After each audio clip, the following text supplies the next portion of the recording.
Pranam Jai Jinendra. Welcome to the 57th class of सूत्र earth and रहस्य। और ये क्लास में हम तत्व उत्तरी सूत्र के बारे में हम देखेंगे। विल स्टार्ट विद मंगलाचरण।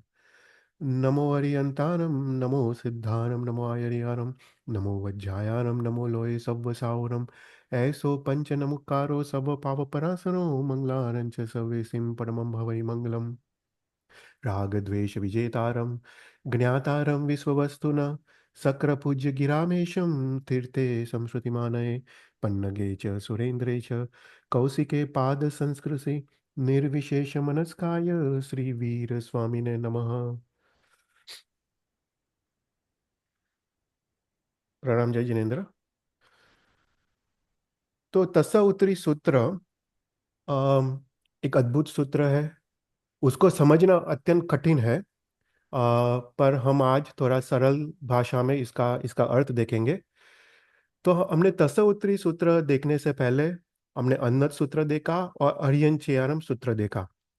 ये दोनों सूत्र तस्सवुत्तरी सूत्र से अनुसंधान रखते हैं, क्योंकि तस्सवुत्तरी सूत्र भी एक कौशक का सूत्र है। जैसे हमने हरियंचयारम सूत्र के बाद अन्नत बोल के एक नौकार का कौशक करते हैं, उसी प्रकार तस्सवुत्तरी सूत्र के बाद अन्नत बोल के हम एक लोकगस का हम कौशक करते हैं। तो अब सबसे पहले हमने अरियन चेरम सूत्र देखा। अरियम चेरम सूत्र को याद रखना अत्यंत इंपॉर्टेंट है, क्योंकि हरियन चेरम सूत्र में बताया गया है कि हमको कौशक कैसे करने का है। तो इसलिए मैं ये जो पंक्ति है, मैं हर एक क्लास में ये लेता हूँ कि हमको इसका विस्मरण न हो जाए कि हमको कौशक कैसे करना है। तो अरियन चेरम सूत्र में लिखा है कि कौशक 5 साधनों से करना है: श्रद्धा, मेघा, धीरज, धारणा और अनुप्रेक्षा। तो इसको याद रखना अत्यंत आवश्यक है कि जब हम कौशक करें, ये 5 साधनों से हम कौशक करें। तो सबसे पहले कौशक कैसे करना है, तो बोलते हैं श्रद्धा से करना है। श्रद्धा मतलब अपनी स्वतः इच्छा, निज अभिलाषा और चित्त की स्वच्छता से हमको कौशक करना है। मतलब भगवान के वचनों पे पूर्ण श्रद्धा रख के हमको कौशक करना है। फिर बोला कौशक कैसे करना है, मेघा से करना है। मेघा मतलब अभी वो गुरु भगवान के पास जाता है, गुरु के प्रति विनय भाव, बहुमान भाव पूर्वक वो शास्त्र को ग्रहण करता है, शास्त्र के अर्थ और मर्म को समझता है। तो शास्त्र समझने की कुशल बुद्धि से कौशल करना है।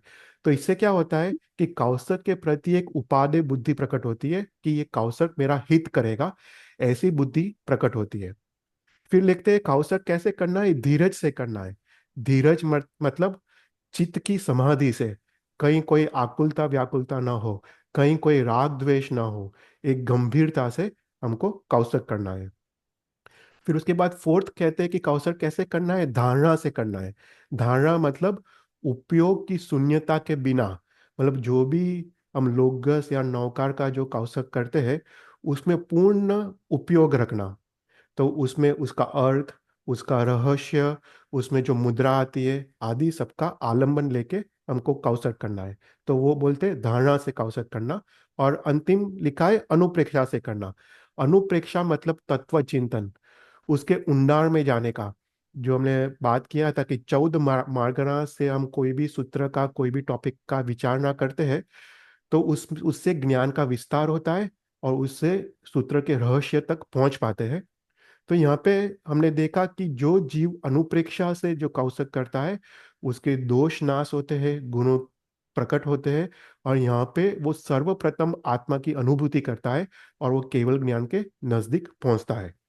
तो ये चीज याद रखना अत्यंत इंपॉर्टेंट है। फिर उसके बाद हमने अन्नत सूत्र के बारे में देखा, इसको हम ब्रीफली ओवरव्यू देख लेते हैं।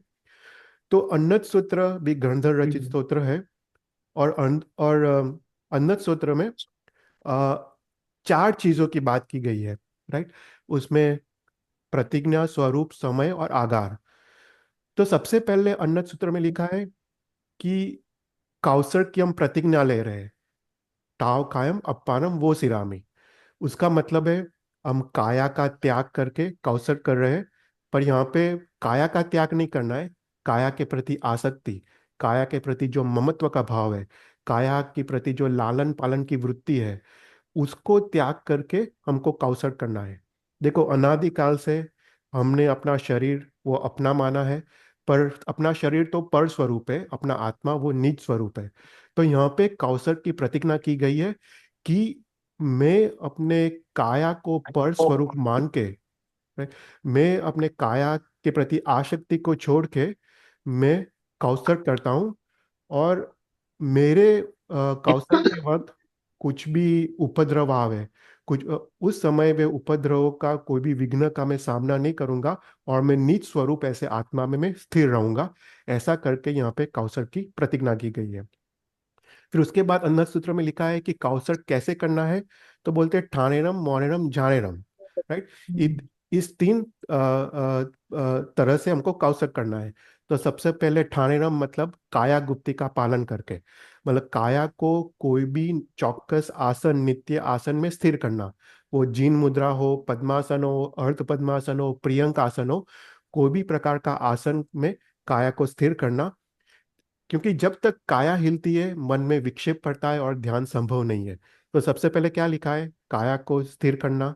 फिर उसके बाद वचन को स्थिर करना, वचन को मौन द्वारा स्थिर करना।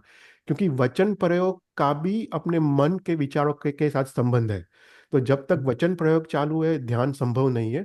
तो इसलिए वचन गुप्ति का पालन करना मौन द्वारा, और मन को सुप ध्यान में स्थिर करना। मतलब सुप ध्यान का आलंबन लेके, लोगस या नौकार सूत्र का आलंबन लेके मन को उसमें स्थिर करना, शुभ योग में स्थिर करना, उसको बोलते हैं ध्यान में स्थिर करना। तो हमने देखा था कि जो ध्यान है वो चार प्रकार के ध्यान है। किसी को याद है? पिंडस्थ, पदस्थ, रूपस्थ और रूपातीत।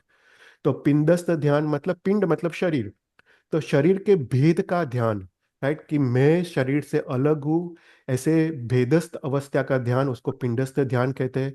तो पिंडस्थ ध्यान का आलंबन ले सकते हैं। पदस्थ ध्यान मतलब कोई भी पद का आलंबन, नौकार मंत्र के नमो हरियंतरम पद का आलंबन ले सकते हैं, या तित्तरा में पश्यन्तु, कोई भी पद का आलंबन लेके उस पे अंदर जाने का, उसको पदस्थ ध्यान कहते हैं। फिर रूपस्थ ध्यान मतलब भगवान की मूर्ति का आलंबन, भगवान की मूर्ति, उसका प्रसम रस, उनके गुणों का आलंबन, उसको बोलते हैं रूपस्थ ध्यान। और फिर रूपातीत ध्यान मतलब अपने स्वयं गुणों की अनुभूति, उसको रूपस्थ ध्यान। तो ये चार ध्यान में से कोई भी एक ध्यान का आलंबन लेके हमको कौशल करना है। फिर उसके बाद बात की गई है समय की, कि जाव हरियंतरम भगवंतरम नमुक्करम न पारमी टाव खायम। मतलब जब तक मैं नमो हरियंतरम पद बोल के काउसर को पारूंगा नहीं, तब तक मैं काउसर में हूँ। राइट। इसका मतलब ये है कि हमको काउसर पाड़ने के बाद नमो हरियंतरम बोलना है, और उसके बाद ही काउसर को पाड़ना है। अगर नमो हरियंतरम न बोले तो काउसर का भंग होता है। और हमने देखा था कि नमो हरियंतरम पद ही बोलना है, कोई और पद बोलना नहीं है। क्योंकि ये अनादिकालीन व्यवस्था है नमो यंत्रम पद बोलने की। तो समय, कौशल का समय वो श्वासोश्वास पे आधारित है। एक ग्लोगस चंदे चुनमड़ा सूरी वो 25 श्वासोश्वास है। तो कौशल का जो समय है वो श्वासोश्वास पे वो आधारित है। और वो खत्म होने के बाद नमो यंत्रम बोल पद बोल के हमको कौशल को पाड़ना है। फिर उसके बाद जो लास्ट थिंग जो अन्नत सूत्र में देखा वो है आगार। राइट। तो हम जब कौशल करते हैं, तो हमने बोला कि काया गुप्ति, काया में स्थिर रह के हमको कौशल करना है। पर ये संभव नहीं है। राइट। क्योंकि जब तक हम जी रहे हैं हमको श्वासोश्वास लेना पड़ता है, खांसी, छींक, उधरस आदि आता है। तो इसके कारण अपना शरीर हिलता है। तो इसलिए यहाँ पे 16 आगारों का यहाँ पे कौशल में छूट रखी गई है, कि ये 16 आगार मौजूद हो फिर भी कौशल में विराधना नहीं होती है, कौशल का भंग नहीं होता है। तो कोई भी क्रिया दो तरह से होती है। एक नैसर्गिक सहज रूप से क्रिया होती है, और दूसरी इच्छा पूर्वक की क्रिया। तो यहाँ पे कौशल में कोई भी इच्छा पूर्वक की क्रिया का त्याग है। तो कौशल के वक्त अपने लिप्स को हिलाना, अपने उंगलियों को हिलाना, या पाँव को ऊपर नीचे करना, वो सब कुछ इच्छा पूर्वक हुआ। तो कोई भी प्रकार की इच्छा पूर्वक की क्रिया का यहाँ पे त्याग है। तो सहज जो नैसर्गिक रूप की क्रिया है उसको ही यहाँ पे छूट रखी गई है। तो हमने देखा था कि आगार 5 विभागों में विभाजित है। पहला पहला जो आगार है वो सहज उठनार आगार, मतलब सहज होने वाले आगार, राइट, श्वासोश्वास की क्रिया। अगर इसको रोकने में आए तो मृत्यु भी हो सकती है, असमाधि हो सकती है, और उसके कारण दुर्गति भी हो सकती है। तो इसलिए श्वास लेने की क्रिया और श्वास छोड़ने की क्रिया उसको आगार में रखा गया है। फिर अल्प निमित से उठनार आगार, अपने खांसी आती है, छींक आती है और बगासा आता है, राइट। तो ये सब हम रोक सकते हैं, पर अगर रोकने की कोशिश करें तो असमाधि हो सकती है, या अपनी तबीयत, पेट आदि बिगड़ जा सकता है। इसलिए इसको आगार में इसको छूट रखी गई है। तो खांसी, छींक और बगासा, तो ये सब आए तो शास्त्र में लिखा है कि उस समय हमको जैना का पालन अवश्य करना चाहिए। तो अपने हाथ में जो मुप्पत्ति है वो मुंह के सामने हमको लेके आनी चाहिए। अगर मुप्पत्ति लेके न आए तो काउसर में विराधना का पाप लगता है। तो मुप्पत्ति लेके हमको जैना का पालन करना चाहिए कि इससे जीव हिंसा न हो। फिर हमने देखा कि बड़े निमित्त से होनार आगार, जैसे ओडकारा है, वो इंडाइजेशन की वजह से होता है। फिर मल द्वार द्वारा जो वायु जो निकलता है वो भी इंडाइजेशन की वजह से होता है। चक्कर आना, राइट, जिसमें कुछ किसी को स्ट्रेस है, एंजाइटी है, ब्लड प्रेशर है, कोई प्रकार का डिजीज है तो चक्कर आते हैं। या पित्त की मूर्छा, राइट, जैसे हम आंबिल करते हैं तो नौजिया जैसा फील होता है। तो ये सब आगार में उसकी छूट रखी गई है। और जब चक्कर आए है, पीत की मूर्छा है, तो शास्त्र बोलता है कि उसको जब खड़े खड़े वो कौसर करता है, उसको बैठ जाना चाहिए। उसमें कौसर का भंग नहीं होता है। और जब चक्कर चले जाए, वो वापस खड़े होके वो कौसर वापस पुनः वो जहाँ से भी उसने छोड़ा है वहां से वो प्रारंभ कर सकता है, राइट। तो बड़े निमित्त से होनार आगार। फिर उसके बाद सूक्ष्म नियम होने वाले आगार। तो ये तीन प्रकार के हैं। सूक्ष्म अंग का संचार, राइट, अपने जो बॉडी में जो सूक्ष्म मूवमेंट होती है, जैसे ठंडी होती है तो रुआंटे खड़े होते हैं, गर्मी होती है तो रुआंटे बैठ जाते हैं।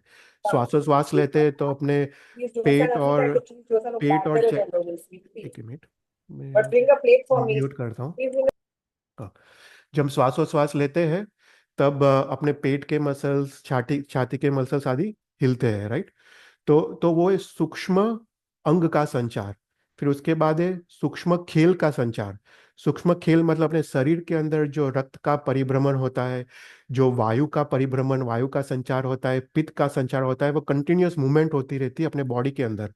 तो उसकी आगा उसकी छूट रखी गई है।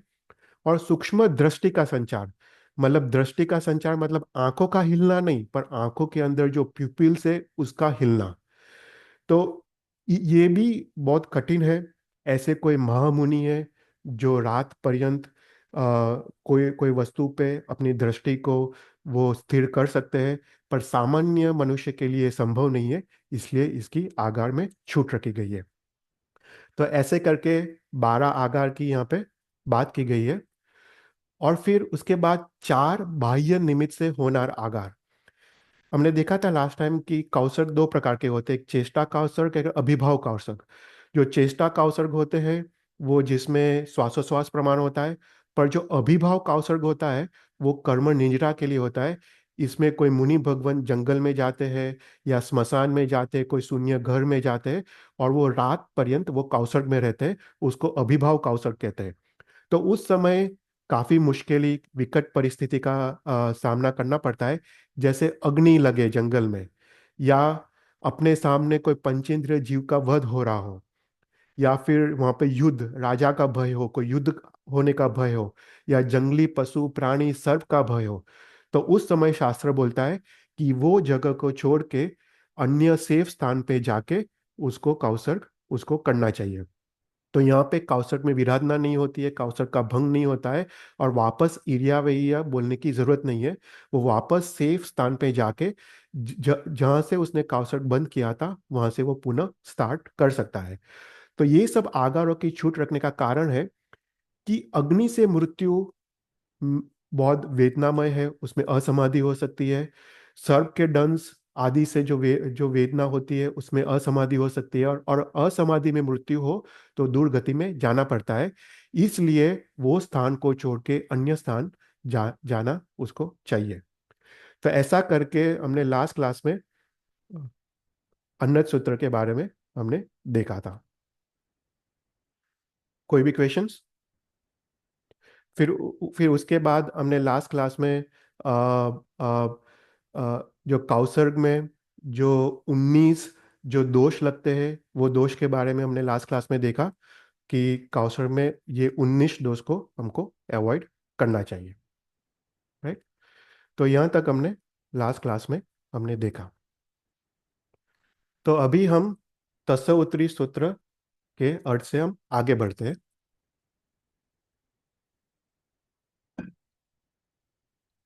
तो तस्व उत्तरी सूत्र। चेतन भाई, एक हाँ। क्वेश्चन है। हाँ बोलो।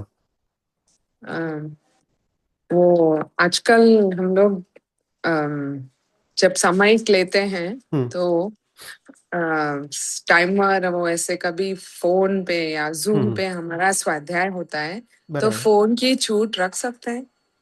या ये सब ना अपवाद मार्ग है। राइट। उत्सर्ग मार्ग में करना नहीं चाहिए, पर अपवाद मार्ग में अवश्य करना चाहिए। राइट। फॉर एग्जाम्पल, कोई एल्डरली पीपल है, अगर प्रतिक्रमण रखा है संघ में, तो रात को ड्राइव नहीं कर सकते, तो उसके लिए इट्स बेटर कि वो प्रतिक्रमण की क्रिया छोड़े नहीं, वो जूम में भी प्रतिक्रमण वो अवश्य करे। क्योंकि क्या है कि ये जो 6 आवश्यक क्रिया है, सामयिक प्रतिक्रमण, वो 6 आवश्यक क्रिया है, उसको नहीं करना वो बहुत बड़ा पाप है। उसको कोई अ, छोटे से अतिचार लगे, छोटी विराध ना हो, पर तुम ये करो तो उसमें कम दोष है, तो उसका अवश्य तुम साधु भगवान के पास जाके प्रायश्चित ले सकते हो। पर वो क्रिया करो ही नहीं तो शास्त्र बोलता है उसमें महादोष है, क्योंकि ये आवश्यक क्रिया है। तो आवश्यक क्रिया अवश्य करनी चाहिए। right? तो ये सब जूम पे तो करना। चंदन तेरा यही क्वेश्चन है या क्वेश्चन ये है कि व्हेन वी स्टार्ट प्रतिक्रमण you can touch the phone और नॉट? आपका क्वेश्चन क्या था? हाँ, वो फोन टच करने में आता है कभी कभी। राइट। राइट। मतलब सामयिक खत्म होने से पहले हाँ। टाइम हो गया वो, मतलब डिस्टर्ब करता है, इसीलिए कभी कभी वो बंद करने के लिए वो सामयिक खत्म होने से पहले बंद करना पड़ता है, या देखो जो भी देखो मैं, टच। नहीं वो तुमको बराबर है तुमकी बात। देखो फोन फोन फोन पे टाइमर नहीं रखने का। राइट। क्योंकि फोन को टच करना पड़ता है। देखो मैं तो क्या करता हूँ, मैं रोज सामयिक करता हूँ, तो मैं नई फोन का उपयोग करता हूँ, नई टाइमर का उपयोग करता हूँ। क्योंकि मुझे पता है कि मैं इतना करूंगा 14 मिनट्स हो जाएगा। राइट। तो मैंने कभी भी टाइमर का उपयोग नहीं किया, नई फोन का, नई नई टाइम या क्लॉक का उपयोग किया। क्योंकि मुझे पता है कि मैं फॉर एग्जांपल सामयिक में ध्यान कर रहा हूँ, ये चीज का ध्यान करूंगा तो 10 मिनट लगेगा, इतने में जाप करूंगा और 25 मिनट लगेगा। राइट। तो तुम एडअप कर सकते हो। तो मेरे को पता है कि मैं पूरा सामयिक करता हूँ, रोज सेम ही चीज करता हूँ, मेरे को 54 55 मिनट्स लगता है। तो 48 मिनट से ज्यादा ही मेरा टाइम होने वाला है। तो नहीं मैं फोन यूज करता हूँ, नहीं टाइमर यूज करता हूँ, मेरे को पता है मेरा सामयिक हो गया है। राइट। तो तुम उस हिसाब से भी सामयिक कर सकते हो कि अगर फोन की जरूरत ना पड़े, जैसे कुमार पर भाई सामयिक करते, कोई फोन या कुछ भी उपयोग नहीं करते, उनको पता है कि उनका ध्यान जब लगता है, उनको एग्जैक्ट पता होता है कि कब उनका 48 मिनट्स हो गया है। पर अगर अ, कुछ उपयोग करना पड़े तो फोन का उपयोग नहीं करने का, इलेक्ट्रिसिटी का उपयोग नहीं करने का, मैकेनिकल क्लॉक का उपयोग करो। राइट। मैकेनिकल टाइमर है उसका उपयोग करो, तो एटलीस्ट इलेक्ट्रिसिटी जो तेवकाय के जीव है उसकी विरंजना से तुम बच पाओ। राइट। धन्यवाद चेतन, थैंक यू। ચેતનભાઈ, हाँ। પ્રણામ ચેતનભાઈ. हाँ। હા હા, આપણે છે ને હવે ઓનલાઈન ભણતા હોય ને, हम्म। તો કન્ટિન્યુઅસ ક્લાસીસ એવું કરતા હોય, हम्म। તો એમાં આપણે સામાયિક કઈ રીતે કરવું જોઈએ? હા એટલે મતલબ હવે છે ને આમાં આ વસ્તુ મેં મારા સાહેબને પૂછ્યું હતું, અને રત્નસર મારા સાહેબ જોડે જ મારી એકવાર વાત થઈ હતી કે કેટલી વાર શું છે કે કોઈ એક ફોર એક્ઝામ્પલ એક એક બેન છે, એમની ઉંમર થઈ ગઈ છે, હવે એમને સામયિક કરવું છે, આવશ્યક ક્રિયા છે, સામયિક કરવું છે, પણ સામયિકમાં એ કશું જ કરી ના શકે। રાઈટ। એ ફોર એક્ઝામ્પલ નહીં બુક લઈને વાંચી શકે, નહીં જાપ કરી શકે, એમને ખાલી એક જ વસ્તુ ગમે કે મારા સાહેબના પ્રવચન સાંભળવા। તો એ સાંભળી શકે ટીવીમાં, જુએ નહીં પણ ખાલી ટીવી ઓન કરીને ઓડિયો સાંભળે, તો મારા સાહેબ કીધું એ પણ સંભળાય। કારણ કે શું છે, સામયિક કરવું વધારે ઇમ્પોર્ટન્ટ છે। એટલે આ બધા દોષો છે ને બધા નાના દોષો છે। બરાબર એટલે આપણે તો બધું આપણે છે ને બધું કરી શકીએ છીએ, હમ, એવું નથી કે નથી કરે, પણ આપણને સ્વાધ્યાયમાં બહુ ઇન્ટરેસ્ટ, મતલબ ભણવાનું બહુ ગમે છે, બરાબર હાર્ટલી ગમે એમ, અંતરથી ગમે. સાચી તો વાત એના માટે આપણે કેવું કે સામાયિક નથી કરી શકતા, કારણ હા કે ક્લાસ બંધ થાય, ક્લાસ એ કરે, હા હોય આપણું હંમેશા ધ્યાન સ્વાધ્યાયમાં જ હોય છે. એક બરાબર સાઈડ પર બેસીને આપણે બધું રૂમમાં કોઈના હમ ડિસ્ટર્બન્સ વગર કરતા હોય, હમ હમ પણ હમ. એમાં આપણે સામાયિક જો કરવું હોય તો તે કેવી રીતે કરી શકીએ તે મને જાણવું. એટલે તમે મતલબ ઓનલાઈન સ્વાધ્યાય કરો છો, રાઈટ? એમાં સામે કરવું છે? હા હા હા હા. ના ના, કરાય, કંઈ વાંધો નહીં, કરાય. એટલીસ્ટ આપણું સામાયિક તો થાય છે, રાઈટ? અને બસ ખાલી વી ટુ મેક શ્યોર કે આપણે જે ઓનલાઈન કરીએ છીએ આપણે એટલીસ્ટ એ ઇલેક્ટ્રોનિક ડિવાઇસને આપણે ટચ ના કરીએ, રાઈટ? આપણે જો એકલો ઉપયોગ રાખતા હોઈએ તો કરાય, રાઈટ? હવે જો વારંવાર ટચ કરવું પડતું હોય કે કન્ટિન્યુઅસ આપણે કોઈ મેસેજીસ રિપ્લાય કરવા પડતા હોય કે કશું કરવું પડતું હોય, ના કરવું સારું, રાઈટ? એટલે એમાં થોડી હમ મર્યાદા રાખવાની મારા ખ્યાલથી. હમ હા, થોડી મર્યાદા રાખો. બાકી જો મતલબ બહુ જ અ, આખો દિવસ ઉઠવું પડતું હોય અને પછી બેસવું પડતું હોય કે પછી કન્ટિન્યુઅસ મેસેજીસ સાથે રિપ્લાય કરવું પડતું હોય તો સામેક નહીં કરવાનું, રાઈટ? કારણ કે એમાં હમ. એમાં શું છે, સામેકનો કોઈ કોઈ કોઈ છે નહીં, ના ના. ઉદ્દેશ્ય હા. છે નહીં. પણ બરાબર, ખાલી તમે ઓન કરી દો ને પંડિતજીનું સ્વાધ્યાય ચાલતો હોય, તમે શાંતિથી તમે હમ ભણતા હોય તો કંઈ વાંધો નહીં. એને આપણે ડિવાઇસને કંઈ ટચ હમ કરવાની જરૂર નથી. તો એમાં સામયિક હમ થાય, અવશ્ય થાય એમાં સામયિક. અચ્છા હા. આપણું ધ્યાન જાય અંદર, હવે અત્યારે આપ કરાવો છો હમ. તો જે સ્ક્રીન પર આપણું ધ્યાન જાય જ છે કન્ટિન્યુઅસ, ના કે ના, શું ચાલે છે. ચાલે, મેં એ જ કીધું ને. મને રત્નેશ્વર મહારાજ સાહેબ જોડે હા. વાત ચાલી હતી, એમને કીધું કે મહારાજ સાહેબના પ્રવચનો પણ સંભળાય અને એમાં પણ કંઈ વાંધો નહીં, એમાં પણ વાંધો નહીં. એટલે આવા બધા દોષો બહુ બહુ નાના દોષો છે અને એનું કદાચ પ્રાયશ્ચિત, એટલે થોડીક અતિચાર લાગતા હોય એનું એનું પ્રાયશ્ચિત લઈ લેવાનું. પણ જો તમારે દિવસમાં સામેક જ ના થાય આના કારણે તો હા હા એ બહુ મોટો દોષ છે. કારણ કે આવશ્યક હા ક્રિયા હા છે, આપણે આવશ્યક ક્રિયા છે, આપણે હા શ્વાસોશ્વાસ તરીકે ગણીએ છીએ. શ્વાસ લેવો અને મૂકવો જેટલો ઇમ્પોર્ટન્ટ છે એટલો આત્મા માટે આવશ્યક ક્રિયા એટલી જ ઇમ્પોર્ટન્ટ છે. આપણે કંઈ શ્વાસ લેવાનું છોડતા નથી ને કોઈ દિવસ, હમ હમ તો હમ આવશ્યક ક્રિયા પણ ના છોડાય. હમ આપણે એ રીતનું આપણે શાસ્ત્રનું વર્ણન આવે છે. એટલે હરિભદ્ર સૂરી મહારાજ સાહેબે લખ્યું છે, આવશ્યક ક્રિયા છોડવી એ બહુ મોટો પાપ છે. આવશ્યક ક્રિયામાં નાના દોષો લાગે એ નાના પાપ છે. હમ. એટલે તમે દિવસમાં ટાઈમ જ ના મળે, સામાયિક ના કરી શકો તો આ રીતે સામાયિક કરો. જી જી. હા, અભય હા હા. હા. ખ્યાલ આવ્યો હા. तो तत्सवोत्तरी स्तोत्र, तो तत्सवोत्तरी स्तोत्र दिखने में छोटा है पर इसका अर्थ बहुत गंभीर है, बहुत गंभीर है. हम आज तत्सवोत्तरी स्तोत्र के बारे में देखेंगे. तो तत्सवोत्तरी स्तोत्र की रचना गणधर भगवंतों ने की है. ये स्तोत्र में जो मुख्य उद्देश्य है, मुख्य भाव है, वो है उत्तरीकरण. तो इसको हम समझते हैं, उत्तरीकरण मतलब क्या? उत्तरीकरण दो शब्द से बना है, उत्तर और करण. उत्तर का मतलब है सुंदर या अच्छा, और करण मतलब क्रिया. तो उत्तरीकरण का अर्थ है कि जो क्रिया पूर्व में असुंदर थी, अशुद्ध थी, अपूर्ण थी, वो क्रिया को पूर्ण करना, सुंदर करना, अच्छी करना, उसको उत्तरीकरण कहते हैं. राइट? समझा? जो क्रिया हमने पूर्व में की है वो अशुद्ध थी, अपूर्ण थी, वो क्रिया को शुद्ध करना और अच्छी करना, विशुद्ध करना, उसको उत्तरीकरण कहते हैं. तो ये उत्तरीकरण जो तत्सव उत्तरी स्तोत्र है उसका सामान्य से अनुसंधान इर्यावेय सूत्र के साथ आता है. राइट? इर्यावेय सूत्र बोलते हैं, फिर तत्सव उत्तरी बोलते हैं, फिर अन्नत बोलते हैं. एक लोगस 25 श्वासोश्वास का काउसक करते हैं. तो सामान्य से तत्सव उत्तरी स्तोत्र का संबंध इर्यावेय स्तोत्र के साथ आता है. अभी इर्यावेय स्तोत्र का अभी तक हमने अर्थ देखा नहीं है, पर इर्यावेय स्तोत्र में जो भी गमनागमन की क्रिया हो रही है, आने जाने की क्रिया, वो साधु से भी होती है और श्रावक से भी होती है. उसमें जो भी जीव की विराधना हुई है वो विराधना के पाप का प्रायश्चित किया गया है तत्सव उत्तरी स्तोत्र इर्यावेय स्तोत्र में. तो इर्यावेय स्तोत्र में दो चीज होती है. अगर इर्यावेय स्तोत्र देखें, इच्छा कारण संधि सबगन इर्यावयम परिक्रमामी, तो यहाँ पे हम क्या करते हैं, साधु भगवान को हम जो भी गमनागमन की क्रिया में जो भी विराधना हुई है उसको हम साधु भगवान को हम कह रहे हैं, राइट।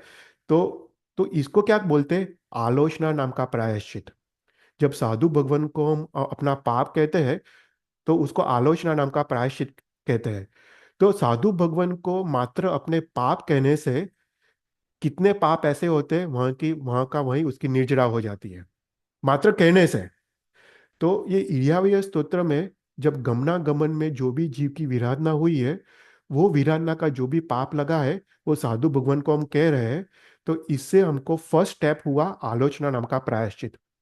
फिर इर्यावय स्तोत्र के अंत में क्या कहते हैं? एक इंदिया बे इंदिया ते इंदिया चौर इंदिया पंच इंदिया अभिया वत्या लेसया संगया संगटिया पर्यावया किलनामया उड्डविया टाण संकमया जीविया वोरोविया तसमिचाई डुक्रम। जीवियाओ वोरोविया, जो भी जीव की विराधना हुई है उसका मैं मिच्छामी डुक्रम करता हूँ। तो ये हुआ प्रतिक्रमण प्रायश्चित। प्रतिक्रमण प्रायश्चित मतलब पाप से पीछे हटने की क्रिया। मतलब जो भी पाप हुआ है उसको भाव से उसको निंदा करना, कि वापस मैं ऐसे पाप न करूं, ऐसे भाव से वो पाप की निंदा करना, उसको बोलते हैं प्रतिक्रमण। तो इर्यावेय स्तोत्र मात्र बोलने से दो प्रकार के प्रायश्चित हो जाते हैं। एक आलोचना नाम का प्रायश्चित, और दूसरी हम वो पाप की निंदा करते हैं तो प्रतिक्रमण नाम का प्रायश्चित। तो इर्यावेय स्तोत्र बोलने से आत्मा की शुद्धि तो होती है, पर थोड़े पाप ऐसे होते हैं जो तीव्र राग द्वेष से बंधे हुए होते हैं। तो ऐसे पाप अभी तक आत्मा पे लगे हुए हैं। तो आत्मा को और विशुद्ध करने के लिए, आत्मा को सभी पाप से मुक्त करने के लिए हम तत्व उत्तरी सूत्र बोलते हैं, अन्नत बोलते हैं और कौसर करते। तो यहाँ पे कौसर नाम का प्रायश्चित करते हैं। ओके। तो आलोचना नाम का प्रायश्चित, प्रतिक्रमण नाम का प्रायश्चित के बाद कौसर नाम का प्रायश्चित करना, उसको बोलते हैं उत्तरीकरण। जो क्रिया पहले में असुंदर थी, मतलब सिर्फ आलोचना और प्रतिक्रमण प्रायश्चित किया है, वो अभी तक वो क्रिया असुंदर है। उसमें थोड़े कर्म की निर्जरा हुई है पर सभी कर्म की निर्जरा नहीं हुई है। तो वो क्रिया को और अशुद्ध और विशुद्ध करना और अच्छी करना, मतलब आलोचना और प्रतिक्रमण प्रायश्चित के बाद कौसर नाम का प्रायश्चित करना, उसको उत्तरीकरण कहते हैं। तो समझा? तो इसको बोलते हैं उत्तरीकरण। तो हमने देखा कि तस्स उत्तरी स्तोत्र का सामान्य से अनुसंधान इर्यावय स्तोत्र के साथ है। पर जब हम प्रतिक्रमण करते हैं तो उसमें क्या होता है? इच्छामि ठामी कौसगम सूत्र बोलते, फिर तस्स उत्तरी बोलते, फिर अन्नत बोलते और फिर कौसक करते हैं। तो यहाँ पे इसका अनुसंधान प्रतिक्रमण के वक्त इसका अनुसंधान इच्छामि ठामी कौसगम सूत्र के साथ है। इच्छामि ठामी कौसगम सूत्र का भी अभी तक अर्थ नहीं देखा, पर इच्छामि ठामी कौसगम सूत्र में क्या है? ज्ञानाचार, दर्शनाचार, चारित्राचार, तपाचार, वीर्याचार और श्रावक के 12 व्रत, राइट। 5 अनुव्रत, 3 गुरुव्रत और 4 शिक्षा व्रत।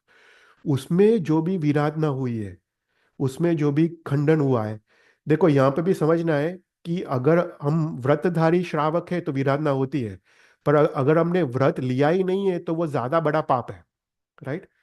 यहाँ पे समझना है कि व्रत लिया है और विराधना होती है वो छोटा पाप है, पर व्रत अगर लिया ही नहीं है वो और बड़ा पाप है। तो इच्छामि ठामी कौसगम में क्या है कि 5 आचार और श्रावक के 12 व्रत, इच्छामि ठामी कौसगम सूत्र बोलने में वापस आलोचना नाम का प्रतिक्रमण हो जाता है, और प्रायश्चित हो जाता है, और प्रतिक्रमण नाम का प्रायश्चित हो जाता है मात्र सूत्र बोलने से, क्योंकि हम साधु भगवान के सामने बोलते हैं। पर अभी भी थोड़े पाप ऐसे हैं कि आत्मा पे लगे हुए हैं जो तीव्र राग द्वेष से किए हुए हैं। तो इसके लिए हम तत्सवत्री सूत्र बोलते हैं, अन्नत बोलते हैं, और फिर क्या होता है? 8 नौकार का हम कौसक करते हैं, या अतिचार का हम वो कौसक कौसक करते हैं, राइट। तो इससे क्या होता है कि अगर इर्यावीय सूत्र के बाद तत्सवत्री बोले तो गमनागमन पाप से जो भी विराधना हुई है, जो भी पाप लगा है, इसका विशुद्धिकरण है। और इत्थामी टामी कौशल के बाद तत्सवत्री बोले तो श्रावक के 12 व्रत और 5 आचार में जो भी विराधना हुई है उसका विशुद्धिकरण है, राइट। तो ये दो अनुसंधान इसमें आते हैं। तो यहाँ पे आवश्यक निरुक्ति में लिखा है कि उत्तरीकरण मतलब क्या, इसको इसको सिंपल तरह से समझाया है कि जैसे कोई घर है, कोई व्हीकल है, राइट। जब नया है तब चलता है, पर उसके बाद वो धीरे धीरे वो वैर हो जाता है, टूटने लगता है, राइट। तो उसको वापस रिपेयरिंग करना, उसका मतलब उत्तरीकरण करना, राइट। तो वापस वो नया जैसा हो जाए उसको उत्तरीकरण कहते हैं। तो अपने उत्तर गुण है, मूल गुण है, राइट। जो 5 अनुव्रत है वो उत्तर गुण है, वो मूल गुण है, और जो बाकी के गुण है वो उत्तर गुण है। तो जो भी श्रावक के 12 व्रत है उसमें जो भी खंडना हमने स्टार्टिंग में लिया है तब अच्छे है, कोई विराधना हुई नहीं, पर जैसे जैसे आगे समय जाता है उसमें विराधना होती रहती है। तो ये उत्तरीकरण की क्रिया से वापस वो श्रावक वो व्रत में स्थिर हो जाता है, राइट। वापस वो विशुद्धिकरण हो जाता है। तो ऐसा करके आवश्यक निवृत्ति में समझाया है। तो सबसे पहले हम प्रायश्चित समझते हैं, राइट। तो प्रायश्चित के टोटल 10 भेद है। ठाणांग सूत्र, भगवती सूत्र, आवश्यक सूत्र, बहुत सारे शास्त्रों में ये प्रायश्चित के 10 भेद का वर्णन आता है। तो प्रायश्चित के 10 भेद हम पहले समझते हैं। पहला पहला भेद कौन सा है? आलोचना नाम का प्रायश्चित। जैसे हमने देखा कि गुरु महाराज के पास जाए, बस हम पाप का इकरार करके मेरे ए भगवंत मैंने ये पाप किया है, तो थोड़े कर्म ऐसे होते हैं कि वहीं उसकी निजरा हो जाती है मात्र गुरु भगवान को कहने से। तो उसको बोलते हैं आलोचना नाम का प्रायश्चित। तो इरियाव्यय सूत्र में हम आलोचना नाम का प्रायश्चित करते हैं। फिर प्रतिक्रमण नाम का प्रायश्चित। प्रतिक्रमण नाम का प्रायश्चित मतलब हमने जो पाप किया है उसकी निंदा करना, स्वयं हमको निंदा करना, आंख में आंसू लेके आना, वो प्रतिक्रमण नाम का प्रायश्चित है। वंदित सूत्र का अर्थ देखा, उसमें हमने प्रतिक्रमण नाम का प्रायश्चित हमने देखा कि पाप से पीछे हटने की क्रिया, कि ये पाप मेरे से वापस न हो, वो भाव से पाप की निंदा करना, उसको प्रतिक्रमण नाम का प्रायश्चित कहते हैं। तो इरियाव्यय सूत्र में जब तसम इच्छामि डुक्कड़म बोलते हैं तो उसमें प्रतिक्रमण नाम का प्रायश्चित हो जाता है। फिर थर्ड है मिश्र प्रायश्चित। जिस प्रायश्चित में दोनों आलोचना प्रायश्चित हो जाए और प्रतिक्रमण प्रायश्चित हो जाए उसको मिश्र प्रायश्चित कहते हैं। तो इर्याव्यय सूत्र या इच्छामि ठामी कौस्तुभ सूत्र वो मिश्र प्रायश्चित है, क्योंकि दोनों प्रकार के प्रायश्चित हो जाते हैं। फिर उसके बाद है विवेक नाम का प्रायश्चित। देखो, विवेक नाम का प्रायश्चित मतलब त्याग। तो जैसे फॉर एग्जाम्पल मैं एग्जाम्पल देता हूँ कि कोई रात्रि भोजन कर रहा है, राइट। तो वो रात्रि भोजन करता है, फिर उसके बाद वो साधु भगवान के पास जाता है, बोलता है हे भगवान मैंने रात्रि भोजन किया। फिर वो दिन वापस रात्रि भोजन करता है, वापस दूसरे दिन जाता है, भगवान मैंने रात्रि भोजन किया। ऐसे रोज उसका चलता है। तो साधु भगवान क्या बोलेंगे? मैं तेरे को प्रायश्चित देता हूँ, तो ये रात्रि भोजन ही छोड़ दे, वही तेरा प्रायश्चित है, राइट। कि रोज रोज तू आएगा और बोलेगा, तो उससे अच्छा तू रात्रि भोजन ही छोड़ दे, वही तेरा प्रायश्चित है। मतलब वो चीज का त्याग करना वही प्रायश्चित है, राइट। उसको विवेक कहते हैं, राइट, क्योंकि उसमें विवेक है। तुम रोज रात्रि भोजन का तुम प्रायश्चित लेने जाओ तो उसमें विवेक नहीं है, पर वो चीज का त्याग ही करना, उसको विवेक नाम का प्रायश्चित कहते हैं। उसके बाद फिफ्थ है कौसर्ग नाम का प्रायश्चित। जो हमने देखा तस्य उत्तरी के बाद अन्नत बोलते हैं और उसके बाद कौसर्ग कहते हैं, उसको बोलते हैं कौसर्ग नाम का प्रायश्चित। ये कौसर्ग नाम का प्रायश्चित इतना अद्भुत है, तो शास्त्र बोलते हैं कि सभी कर्म का क्षय यहाँ पे हो सकता है।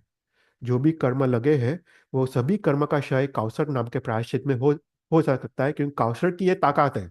मन से मौन है, काया से काया गुप्त का पालन है, और और जो मन है वो शुभ ध्यान का आलंबन में है।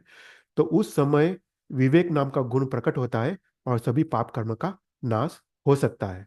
तो फिफ्थ है कौसर नाम का प्रायश्चित। उसके बाद है तप नाम का प्रायश्चित। जैसे हम भाव आलोचना लेते हैं, महाराज साहब के पास जाते हैं और कहते हैं कि हमने ये पाप किया, तो महाराज साहब क्या बोलते हैं? इतने उपवास कर, इतने आंबेल कर, ये कर, राइट। तो उसको बोलते हैं तप नाम का प्रायश्चित, कि जो भी गुरु भगवान कर कहे उसको श्रद्धा पूर्वक उसको करना, उसको तप नाम का प्रायश्चित कहते हैं। फिर है छेद नाम का प्रायश्चित। छेद नाम का प्रायश्चित मतलब अगर हमने थोड़े व्रत लिए हैं, तो थोड़े व्रत में विराधना ऐसी हो गई है, तो साधु भगवान कहते हैं कि ये व्रत अभी तू इसका त्याग कर ले, ये व्रत अभी भंग हो गए, पर जो आगे आगे के व्रत है उसमें तू स्थिर हो, उसके लिए वो प्रायश्चित देते हैं, उसको बोलते हैं छेद। थोड़े व्रतों का छेद करना, क्योंकि वो भंग हो गए, आगे के व्रतों में उसको स्थिर करना, उसको छेद नाम का प्रायश्चित कहते हैं। और फिर लास्ट है मूल नाम का प्रायश्चित। मूल नाम का प्रायश्चित मतलब क्या? कि जैसे साधु भगवान ने 5 महाव्रत लिए हैं, पर थोड़े सालों में वो 5 महाव्रत में बहुत सारी विराधना हो गई है। तो फिर उसके गुरु भगवान क्या बोलते हैं कि तेरा जो 3-4 साल का संयम पर्याय है उसका हम छेद कर देते हैं, वो भी काउंट नहीं होगा। अभी मैं तेरे को वापस महाव्रत का उच्चारण करता हूँ, तो उसको बोलते हैं मूल नाम का प्रायश्चित। तो संयम पर्याय का छेद करके वापस 5 महाव्रत का उच्चारण करना उसको बोलते हैं मूल प्रायश्चित। और जो 9th और 10th प्रायश्चित है वो अभी उसके विच्छेद हो गए, अभी ये काल में वो है नहीं। पर ये 8 प्रकार के प्रायश्चित है। तो जब इर्यावीय सूत्र बोलते हैं तो उसमें आलोचना और प्रतिक्रमण नाम का प्रायश्चित हो जाता है। फिर उसके बाद और विशुद्धिकरण के लिए और उत्तरीकरण के लिए हम कौसर करते, तो वो कौसर नाम का प्रायश्चित होता है। तो जब हम इर्यावीय सूत्र बोलते, तस्सोत्तरी सूत्र बोलते, अन्नत बोलते, और उसमें उसके बाद 25 श्वासोश्वास का कौसर करते और फिर लोगस बोलते हैं, तो ये जो क्रिया है उसको इर्यापतिक प्रायश्चित कहते हैं। तो अपने सभी अ, जो विधि विधान है इसमें ये मुख्य अंग है। राइट, हम जैसे सामयिक करते हैं, सामयिक लेते हैं और पाढ़ते हैं तो ये आता है, चैत्यवंदन करते हैं तो भी ये आता है। तो इसका कारण क्या है कि सभी जो विधि विधान है, सभी अनुष्ठान का ये मूल क्यों है? तो यहाँ पे शास्त्र लिखता है कि श्रावक और साधु के जीवन में जो सबसे बड़ा पाप है वो है जीव हिंसा का पाप, जीव की विराधना का पाप। साधु भगवान को भी गोष्ठी लेना पड़ता है, राइट, हमको भी कंटिन्यूस गमनागमन करना पड़ता है, चीजें लेनी रखनी पड़ती है। तो सबसे बड़ा जो पाप जो जीवन में है वो जीव की विराधना। और ये जीव की जो विराधना हुई है उसके कारण अपने को जो पाप दोष लगे हैं, इस इसकी विशुद्धिकरण के बिना, और वो जीव जिसको हमने हिंसा की है उसकी क्षमापना के बिना कोई भी क्रिया में सफलता नहीं है। तो इसलिए कोई भी क्रिया, चैत्यवंदन की क्रिया को भी सफल करने के लिए, नमोस्तुनम स्तोत्र को भी सफल करने के लिए पहले हमको जीव विराधना के जो पाप लगा है उसकी विशुद्धिकरण करना चाहिए। और सामयिक क्रिया को भी सफल करने के लिए भी ये विशुद्धिकरण आवश्यक है। तो कोई भी क्रिया की सफलता का मूल है जीव की विराधना का जो पाप है उसकी विशुद्धिकरण की क्रिया। राइट। तो ईर्यावेय सूत्र मात्र बोलने से थोड़ा विशुद्धिकरण होता है, उसको जगन्य जगन्य क्रिया बोलते हैं। पर ईर्यावेय सूत्र के बाद तस्तोत्री करके, अन्नत करके, कौसर करना, उसको उत्कृष्ट क्रिया उसको कहते हैं। क्योंकि यहाँ पे समझना है कि मात्र ईर्यावेय बोले उससे क्या होता है कि जो नए पाप है, ताजा लगे हुए पाप, उसकी आलोचना, उसका प्रायश्चित हो जाता है। पर थोड़े पाप ऐसे हैं जो पूर्व में लगे हैं, पूर्व भव में लगे हैं, या तीव्र राग द्वेष से लगे हैं, वो मात्र सूत्र बोलने से उसका प्रायश्चित नहीं होता, उसके लिए कौसर करना पड़ता है। तो कौसर नाम के प्रायश्चित से ही इसका विशुद्धिकरण होता है। तो इसलिए उसको उत्कृष्ट क्रिया उसको कहा गया है। राइट। कोई भी क्वेश्चंस?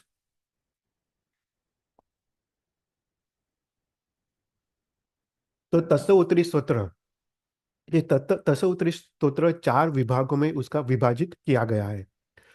तो सबसे पहले है तस्व, वो अनुसंधान दर्शक पद है कि किसके कौन से सूत्र के साथ इसका अनुसंधान है। अगर इर्यावीय सूत्र के बाद हम तस्वोत्तरी बोलते हैं तो इर्यावीय के साथ उसका अनुसंधान है। और फिर अगर इच्छामी ठामी कौसम के बाद तस्वोत्तरी बोलते हैं तो इच्छामी ठामी कौसम के उसका अनुसंधान है, मतलब किसका उत्तरीकरण करना है।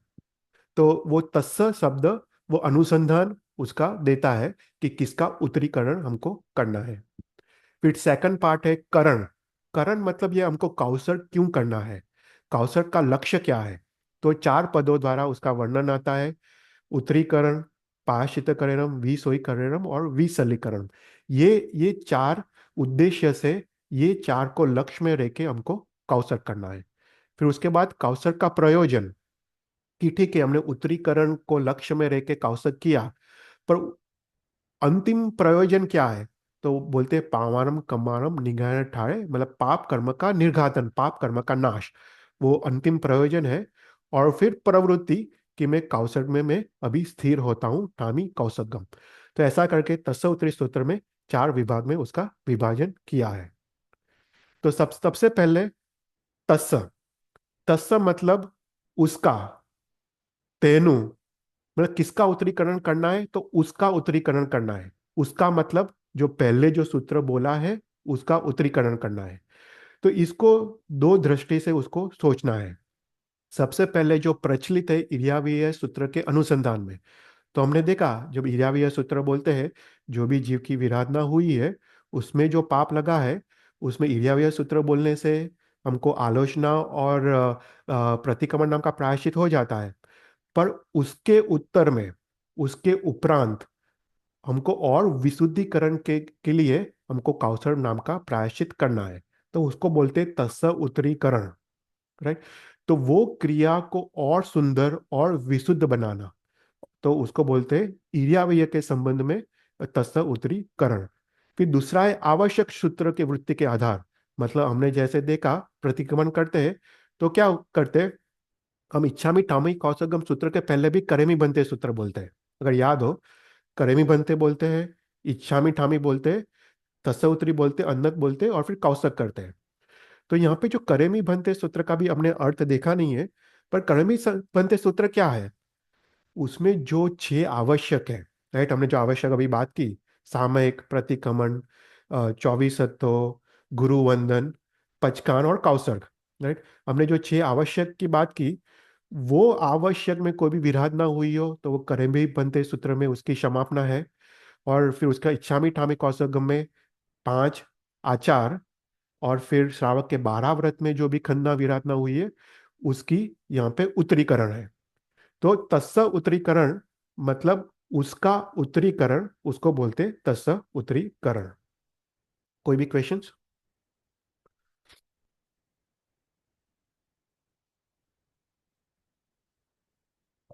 फिर नेक्स्ट है कौसर्ग के उपाय। मतलब कौसर्ग हमको उत्तरीकरण के लिए तो कौसर्ग करना है, पर कौसर्ग का लक्ष्य क्या है, तो ये 4 शब्दों द्वारा उसको वर्णन किया गया है। उत्तरीकरण, पायश्चित्तकरण, विसोईकरण और विसलीकरण।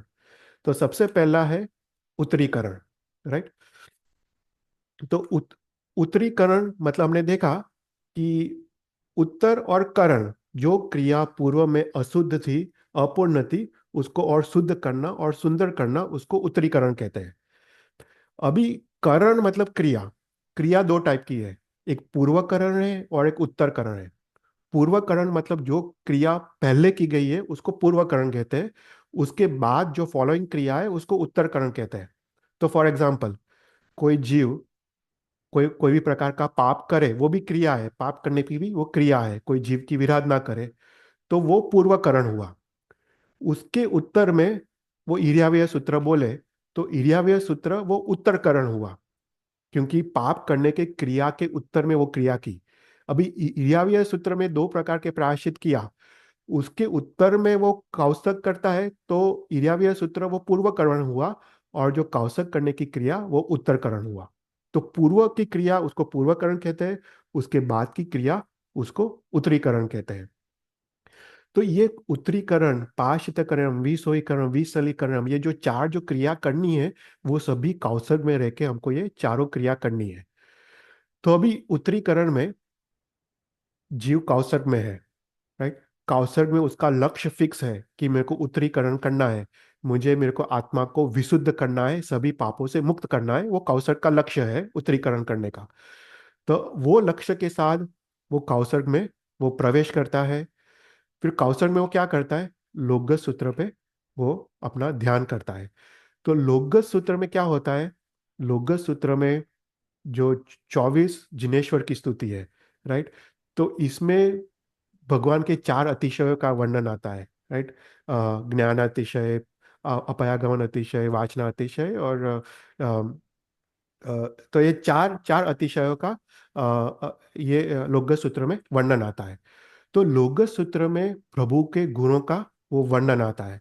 तो जब वो जीव प्रभु के गुणों में स्थिर होता है, प्रभु के गुणों को याद करता है, तो क्या होता है कि पापों के प्रति तिरस्कार, जुगुप्सा का भाव जाग उठता है।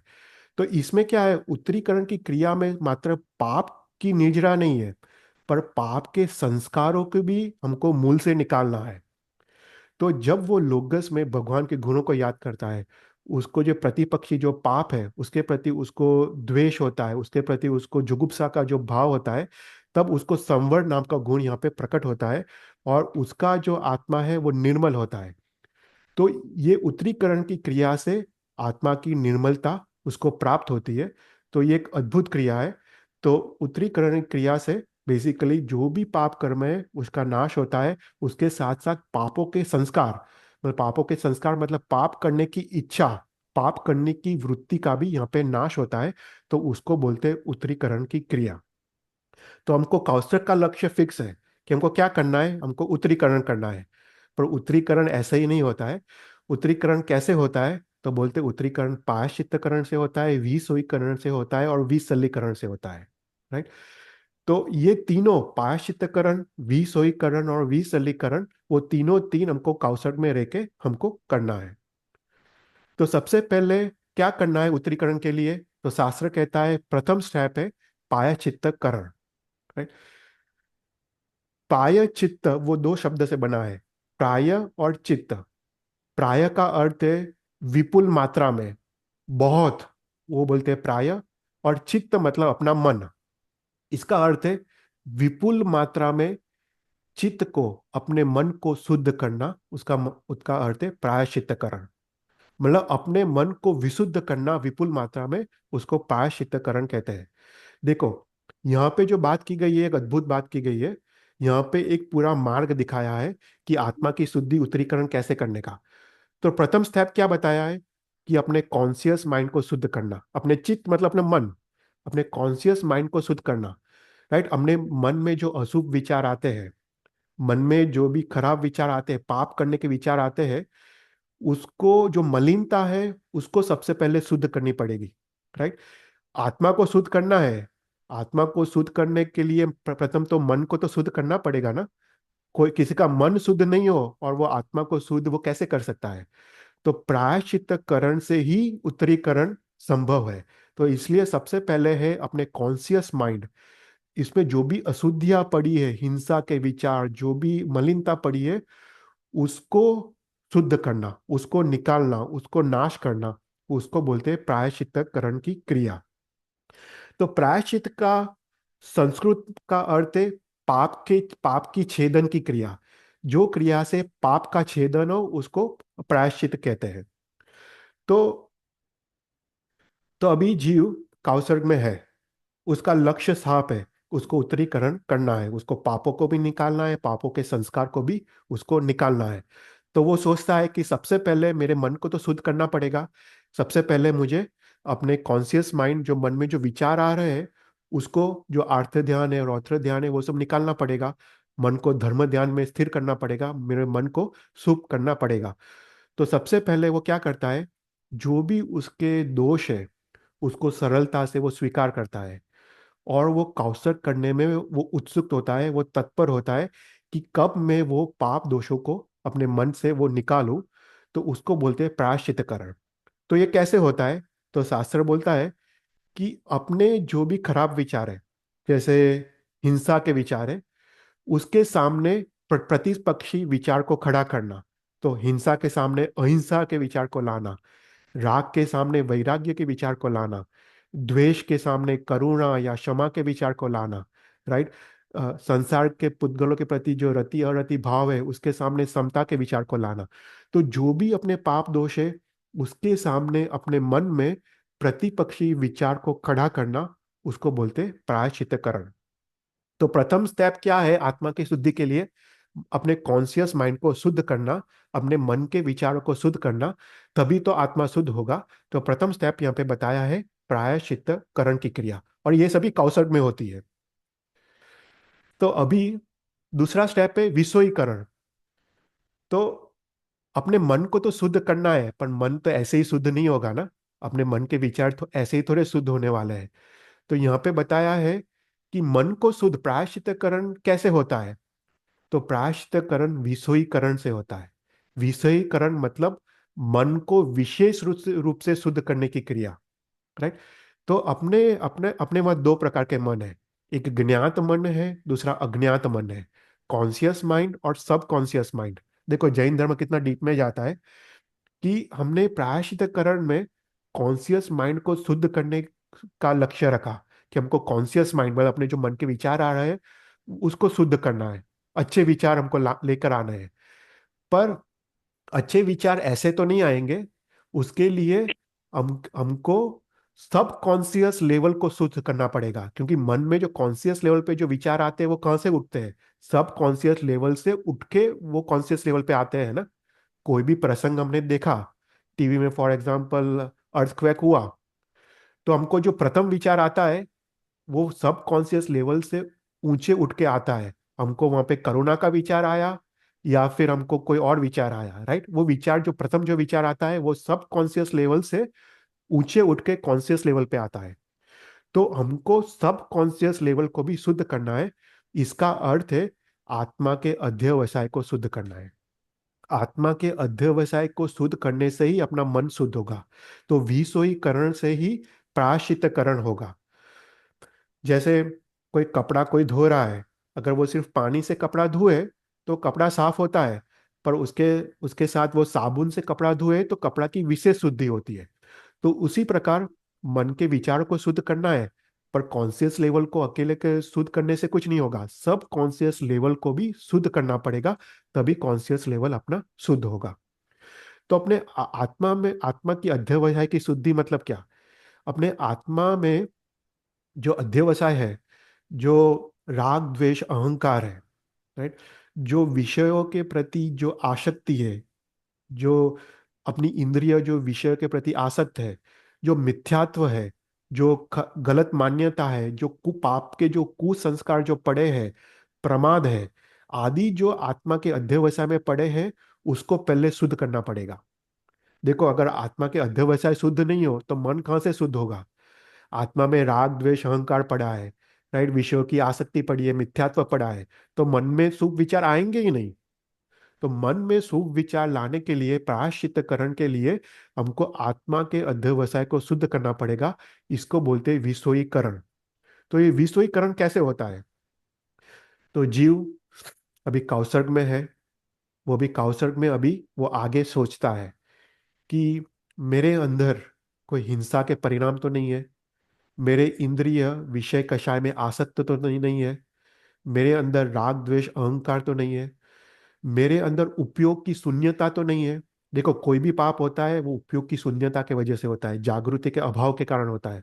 तो वो सोचता है कि मेरे अंदर उपयोग की शून्यता तो नहीं है, मेरे अंदर भगवान के वचन की विस्मृति तो नहीं है, मैं भगवान के वचन को भूल नहीं गया हूं। ऐसा करके वो कौशल में सोचता है। तो इससे क्या होता है? वो अपने पापों को आइडेंटिफाई कर रहा है। अपने जो अध्यवसाय लेवल पे जो पाप पड़े हैं सब कॉन्शियस लेवल पे, वो पापों को वो कॉन्शियस लेवल पे वो लेके आ रहा है, राइट। तो वो प्रथम काम विषयीकरण में क्या करता है कि वो खुद अपने आप को सोचता है कि मेरे अंदर कौन से दोष है, वो दोषों को ऊपर लेके आना, सब सब कॉन्शियस से कॉन्शियस लेवल पे लेके आना। तो उसको बोलते हैं विषयीकरण। तो ये सब सोच के अभी वो आगे सोचता है कि हे जीव, तेरे को उत्तम ऐसा मनुष्य भाव मिला है, राइट। हाँ, किसी को क्वेश्चन है? હા हाँ, પ્રણામ. हाँ। આપે કહ્યું ને કે આટલા લેવલ સુધી વિચારવાનું, આપણે હમ. સૂત્ર બોલે ત્યારે એ વખતે આટલો ડીપ વિચાર તો બહુ કઈ સારો રીતે ક્વેશ્ચન છે. ના, આવશે કરી એ છે ને, શકીએ છેલ્લે એમ. છેલ્લે આવશે, છેલ્લેનું જી, એનો, હા, છેલ્લેનું ઉત્તર છે. ઓકે ઓકે, અને જી અદ્ભુત ધન્યવાદ. ક્વેશ્ચન છે. હા, આમાં જે હરિભદ્ર મુસુરી મહારાજ સાહેબે છેલ્લોનો ઉત્તર આપ્યો છે. હા ચેતનભાઈ, આ હા, આ ઉત્તરી કરણે એવું બોલવાનું, ઉત્તરી ના, ઉતરી નહીં ના. હા, બરાબર છે. હા, એક જ મિનિટ, આપણે એક્ઝેક્ટ જોઈએ. ઉત્તરી કરેણમ. હા, હા ઉત્તર, ત ડબલ છે. ઉત્તરી. હા તટબલ છે, હાજી હા, હાજી. ઉત્તરી કરેણમ. ના, બરાબર છે. જી, પ્રણામ. नवा अद्भुत क्वेश्चन है, बराबर। तो अभी पापों को कॉन्शियस लेवल पे लेके आए, अभी वो सोचता है आगे कि हे जीव, तेरे को उत्तम ऐसा मनुष्य भाव मिला है, तो अपने पांच इंद्रियों को विषय कषाय में क्यों जाने दे रहा है? तू अपने पांच इंद्रियों को आत्मा के कल्याण के लिए उपयोग कर। जो भी तेरे को पाप लग रहा है, तेरा मन चंचल है, उपयोग की शून्यता है, इसलिए इसलिए तू पाप का बंध कर रहा है। तू मन को स्थिर कर और प्रभु के वचन को मन में तू स्थिर कर और अपने दोषों का नाश कर। इसका अर्थ है विशुद्धिकरण। तो जो अपने अंदर जो राग है, जो विकृति है, उसके विरुद्ध वैराग्य के जो परिणाम पैदा करना, इसको बोलते हैं विसोईकरण, मतलब विशुद्धिकरण की क्रिया। मतलब सब कॉन्सियस अपने आत्मा के अध्यवसाय की शुद्धि, उसको बोलते हैं विशुद्धिकरण। तो यहाँ पे ये सूत्र के अनुसंधान में, इरियावेय सूत्र के अनुसंधान में, अभी जीव आगे सोचता है कि ठीक है, हमको मूल धर्म तो वीरति मार्ग है, हमको सर्ववीरति हमको स्वीकार करना चाहिए। पर ठीक है, मैंने सर्ववीरति स्वीकारने की मेरी ताकत नहीं है, मेरा साहस नहीं है, तो एटलीस्ट मैं देश वीरति व्रत को स्वीकार करूं। पर सर्ववीरति या देश वीरति का मुख्य क्या है? 5 समिति और 3 गुप्ति का पालन, राइट, उसमें इरिया समिति का पालन। तो यहाँ पे वो सोचता है कि हे जीव, तू जब इरिया समिति का पालन क्यों नहीं करता है? तू जब आता है, जाता है, तू चलता है, तो तू नीचे दृष्टि रख रख के क्यों नहीं चलता है?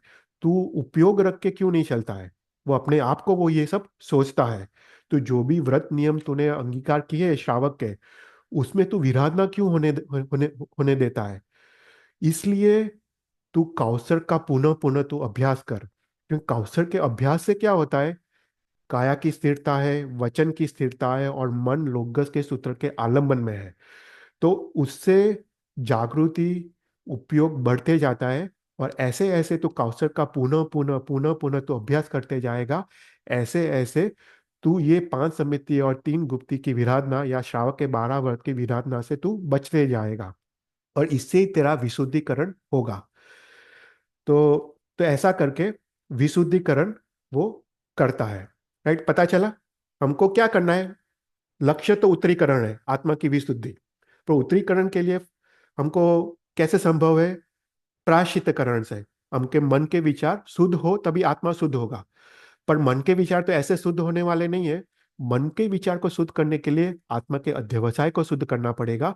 अपने अंदर जो दोष है उसको नाश करना पड़ेगा, पापों के संस्कारों को नाश करना पड़ेगा। तो उसको बोलते विसुईकरण की क्रिया।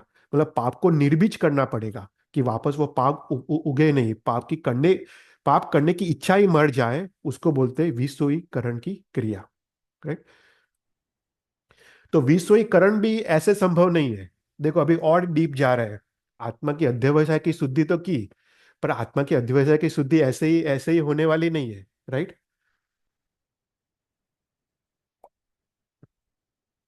हमको एक स्टेप और अंदर जाना है। देखो इसलिए जैन धर्म कितना ब्यूटीफुल है, कितना अंदर लेके जा रहा है। कॉन्सियस से सब कॉन्सियस लेवल, और सब कॉन्सियस लेवल से विसल्लीकरण। विसल्लीकरण मतलब क्या? देखो अपना विसलीकरण का शॉर्ट अर्थ है अपने लेशिया की शुद्धि। तो अपना आत्मा है ना, आत्मा के 3 लेयर्स हैं। सबसे पहले आत्मा के जो गुण है, राइट। तो सबसे जो इनर मोस्ट लेयर है वो लेशिया है। लेशिया के ऊपर अध्यवसाय है, और अध्यवसाय के अपना ऊपर अपना कॉन्शियस माइंड है, राइट। तो जो लेशिया है मतलब क्या, हमने तीर्थंकर चरित्र क्लास में देखा था। लेशिया को समझने के लिए बहुत सिंपल है। देखो हर एक जीव का कोई जन्मजात स्वभाव है। हम देखो कोई कोई जीव अत्यंत क्रोधी है, कोई जीव अत्यंत उदार है, कोई जीव ठंडा है, कोई कोई जीव चंचल है, कोई जीव एकदम धीरज वाला है, राइट। हमने देखा है कि जीव के अलग अलग स्वभाव होते हैं। तो ये सब उसकी लेशिया है। जो जन्मजात जो स्वभाव है, जो आत्मा के साथ कनेक्टेड है, उसको लेशिया कहते हैं।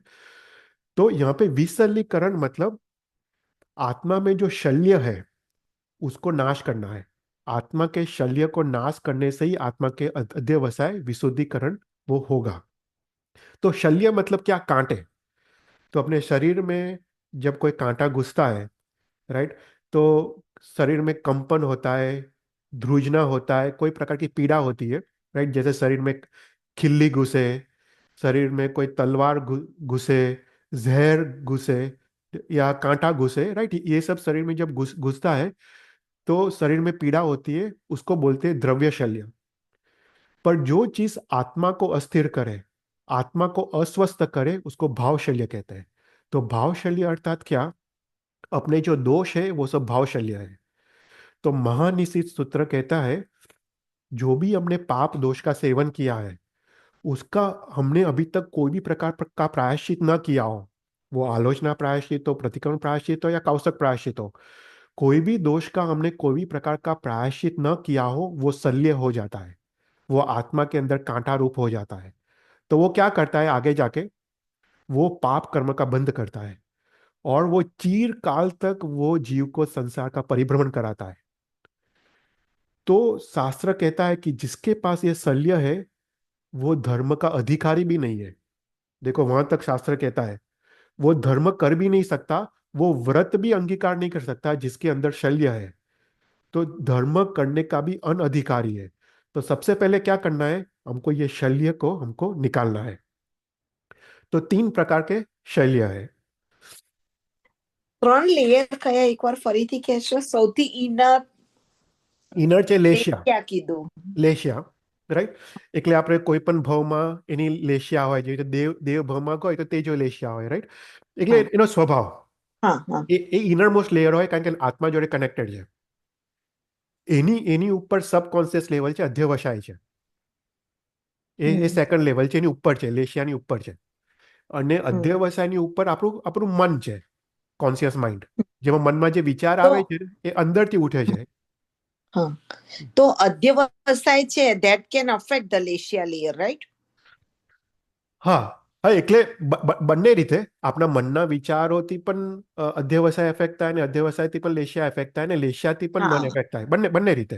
બંને બધી રીતે બરાબર બરાબર જી જી બંને જી બરાબર બંને આપણે ફોર્સફુલી આપણે સારા વિચાર કરીએ, હમ લેશિયા સુધરે. હા અને અધ્યવસાય બી બરાબર છે એટલે ત્રણેય ઇન્ટરકનેક્ટેડ જ છે એવી રીતે. ઇન્ટરકનેક્ટેડ બંને રીતે.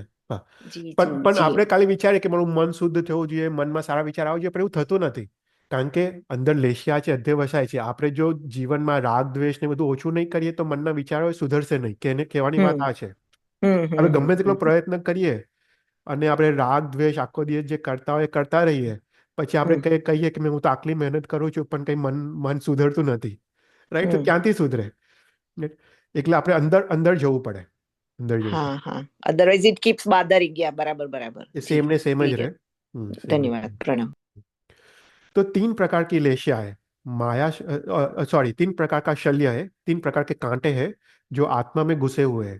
माया शल्य, नियाण शल्य और मिथ्यात्व शल्य. तो इसको हम समझते हैं. सबसे पहले माया शल्य.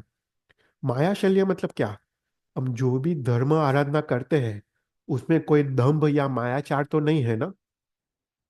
हम साधु भगवान के पास जाके हम प्रायश्चित लेते हैं, राइट. हमको पता है हमने ये पाप का सेवन किया है, हमको वो भी पता है कि ये पाप के सेवन के लिए मुझे साधु भगवान के पास जाके प्रायश्चित लेना है, राइट. पर वो जब साधु भगवान के पास जाता है वो सोचता है कि मैं ये पाप साधु भगवान को कैसे खाऊं. उसको शर्म आती है, उसको भय लगता है. वो सोचेगा कि साधु भगवान मेरे बारे में क्या सोचेंगे, राइट. तो वो माया शल्य है. वो साधु भगवान को अपने पाप बता नहीं सकता है. जो भाव से, जो इंटेंसिटी से उसको जो पाप किया है उस प्रकार से वो पाप को न बताना, उसको माया शल्य कहते हैं. लक्ष्मणा साध्वी, पता है ना. लक्ष्मणा साध्वी ने क्या किया? उसने जो पाप किया, राइट, जो उसने दो पक्षी युगल को देखा, उसमें मन में खराब मैथुन का विचार आया, तो उसने साधु भगवान के पास जाके उसको प्रायश्चित तो लेना है. पर उसने कैसे प्रायश्चित लिया? उसने किसी और के नाम से प्रायश्चित लिया कि अगर कोई व्यक्ति को ऐसा विचार आए तो क्या प्रायश्चित आएगा. तो ये माया शल्य है. तो उससे क्या हुआ? उसने 50 साल तक उसने तप किया, फिर भी वो पाप गया नहीं, क्योंकि प्रायश्चित में माया थी. उसको 84 तक उसने परिभ्रमण किया संसार का. कितना? 84 तक, मात्र माया शल्य की वजह से. तो ये माया शल्य है, वो इतना अंदर वाला कांटा है, इतना घुसा हुआ कांटा है कि उसको निकालना पड़ेगा. कोई भी हम धर्म क्रिया करें उसमें माया नहीं होनी चाहिए. हम पता है, फॉर एग्जाम्पल हम भगवान की पूजा करें, राइट, हम लोगों को दिखाने के लिए भगवान की पूजा करें तो वो माया शल्य है, वो दिखावा है. भग राइट. हम कोई भी धर्म आराधना दिखावट के लिए, वो माया शल्य है. हमको धर्म तो अपने लिए करना है, राइट. तो ये सब माया शल्य है. फिर दूसरा है नियाण शल्य. नियाण शल्य, देखो ये निकालने बहुत कठिन है, इसलिए इसको शल्य कहा गया है, कांटे गए कहा गया है. नियाण शल्य मतलब क्या? कोई भी धर्म आराधना के फल स्वरूप संसारिक भौगोलिक सुख की इच्छा रखना. उसको नियण शल्य कहते हैं। हम जो भी धर्म आराधना करें, भगवान की पूजा करें, सामन करें, प्रतिक्रमण करें, दान करें, राइट, जो भी धर्म आराधना करें उसके फल स्वरूप मुझको मान प्रतिष्ठा मिले, मुझको दूसरे भाव में देव विद्याधर चक्रवर्ती का पद मिले, या जो भी प्रकार का सांसारिक पौद्गलिक सुख की इच्छा इच्छा रखना, उसको नियाण शल्य कहते हैं।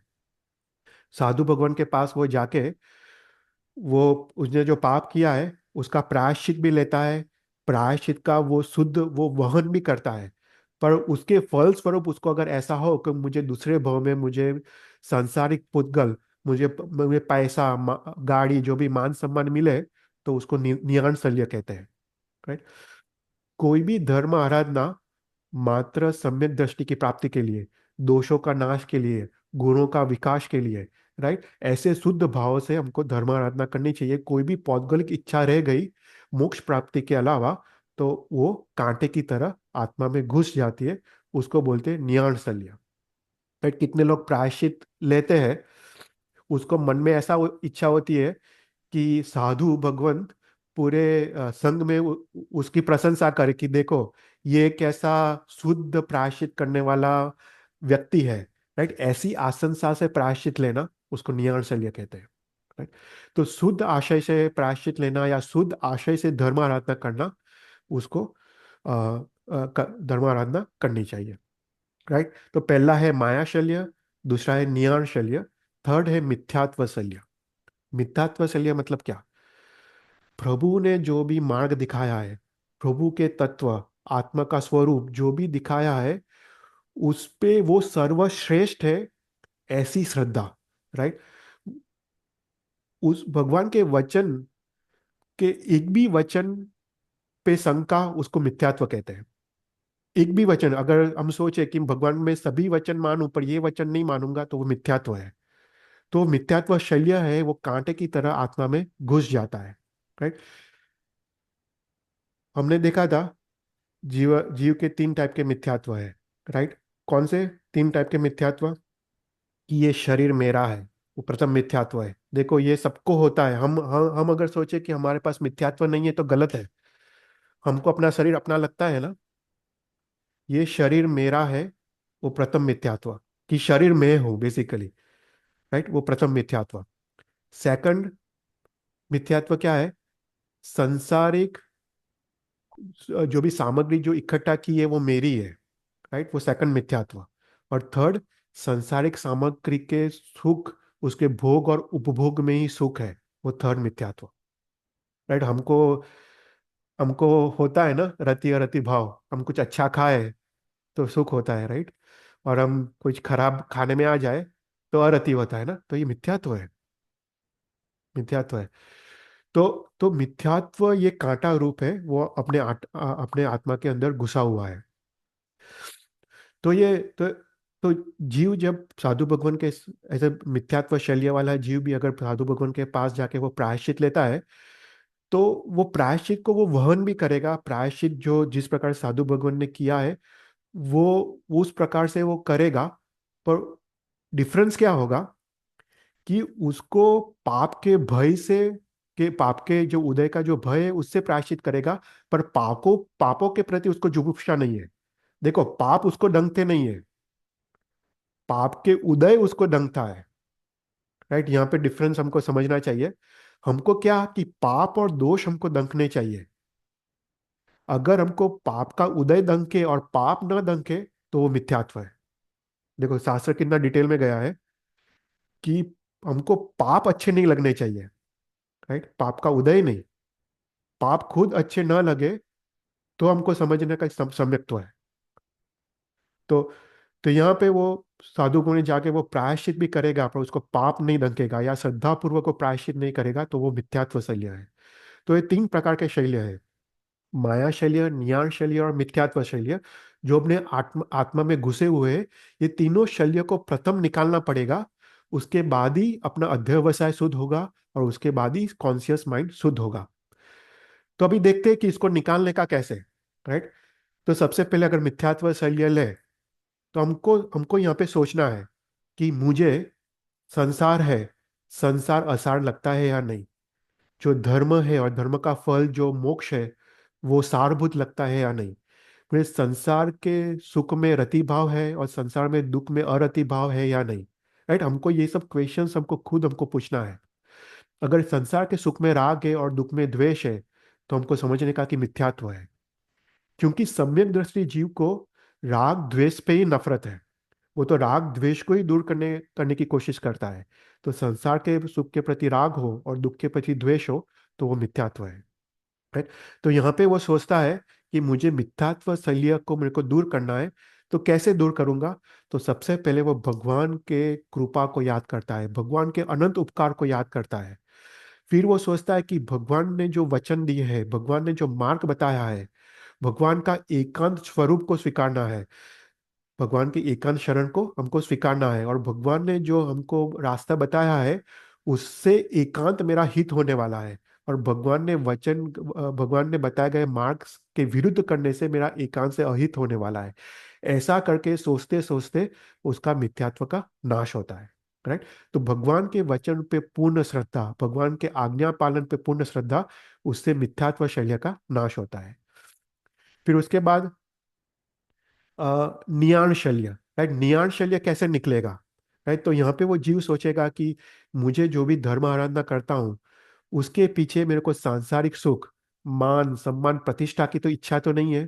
वो यहाँ पे सोचता है कि मैं अनंत काल से संसार में परिभ्रमण कर रहा हूँ, इसका कारण ये नहीं है कि मुझे धर्म नहीं मिला है। मुझे तो अनंत बार धर्म मिला है, अनंत बार मैंने भगवान की देशना भी सुनी है, पर अभी तक मेरा मोक्ष नहीं हुआ है, क्योंकि मेरे पास नियाण शल्य है, मेरे अंदर सांसारिक पुद्गलों की इच्छा है। तो लाओ, मैं सांसारिक पुद्गल की इच्छा का त्याग करता हूँ और धर्म मात्र गुणों की प्राप्ति और दोषों के नाश के लिए मैं धर्म करता हूँ। ऐसा सोचने से नियाण शल्य का नाश होता है। और माया शल्य का नाश कैसे होता है? तो माया शल्य से वो पहले सोचता है कि मेरे में जो धर्म करता हूँ वो दिखावा के लिए तो नहीं है। राइट, मेरे अंदर कोई दम्भ तो नहीं है। राइट, अगर मेरे अंदर दम्भ है तो मैं इसको कैसे दूर करूं? तो यहाँ पे कहते हैं कि माया शल्य को दूर करने के लिए संसार की निर्गुणता, असारता को याद करने का, और पापों के प्रति तीव्र जुगुप्सा पैदा करने का, पापों के प्रति तीव्र हेट, तीव्र द्वेष, तिरस्कार का भाव पैदा करने का, उससे माया शल्य नाश होता है। तो ये सब उपाय है। राइट, मिथ्यात्व शल्य, भगवान के वचनों पे श्रद्धा से मिथ्यात्व शल्य का नाश होता है। ज्ञान शल्य से जो धर्म करते हैं अपने गुणों का विकास के लिए, दोषों के नाश के लिए धर्म करने का, तो नियाण शल्य का नाश होता है। और पापों के जुगुप्सा से माया शल्य का नाश होता है। राइट। तो यहाँ पे ये पूरा मार्ग बताया है।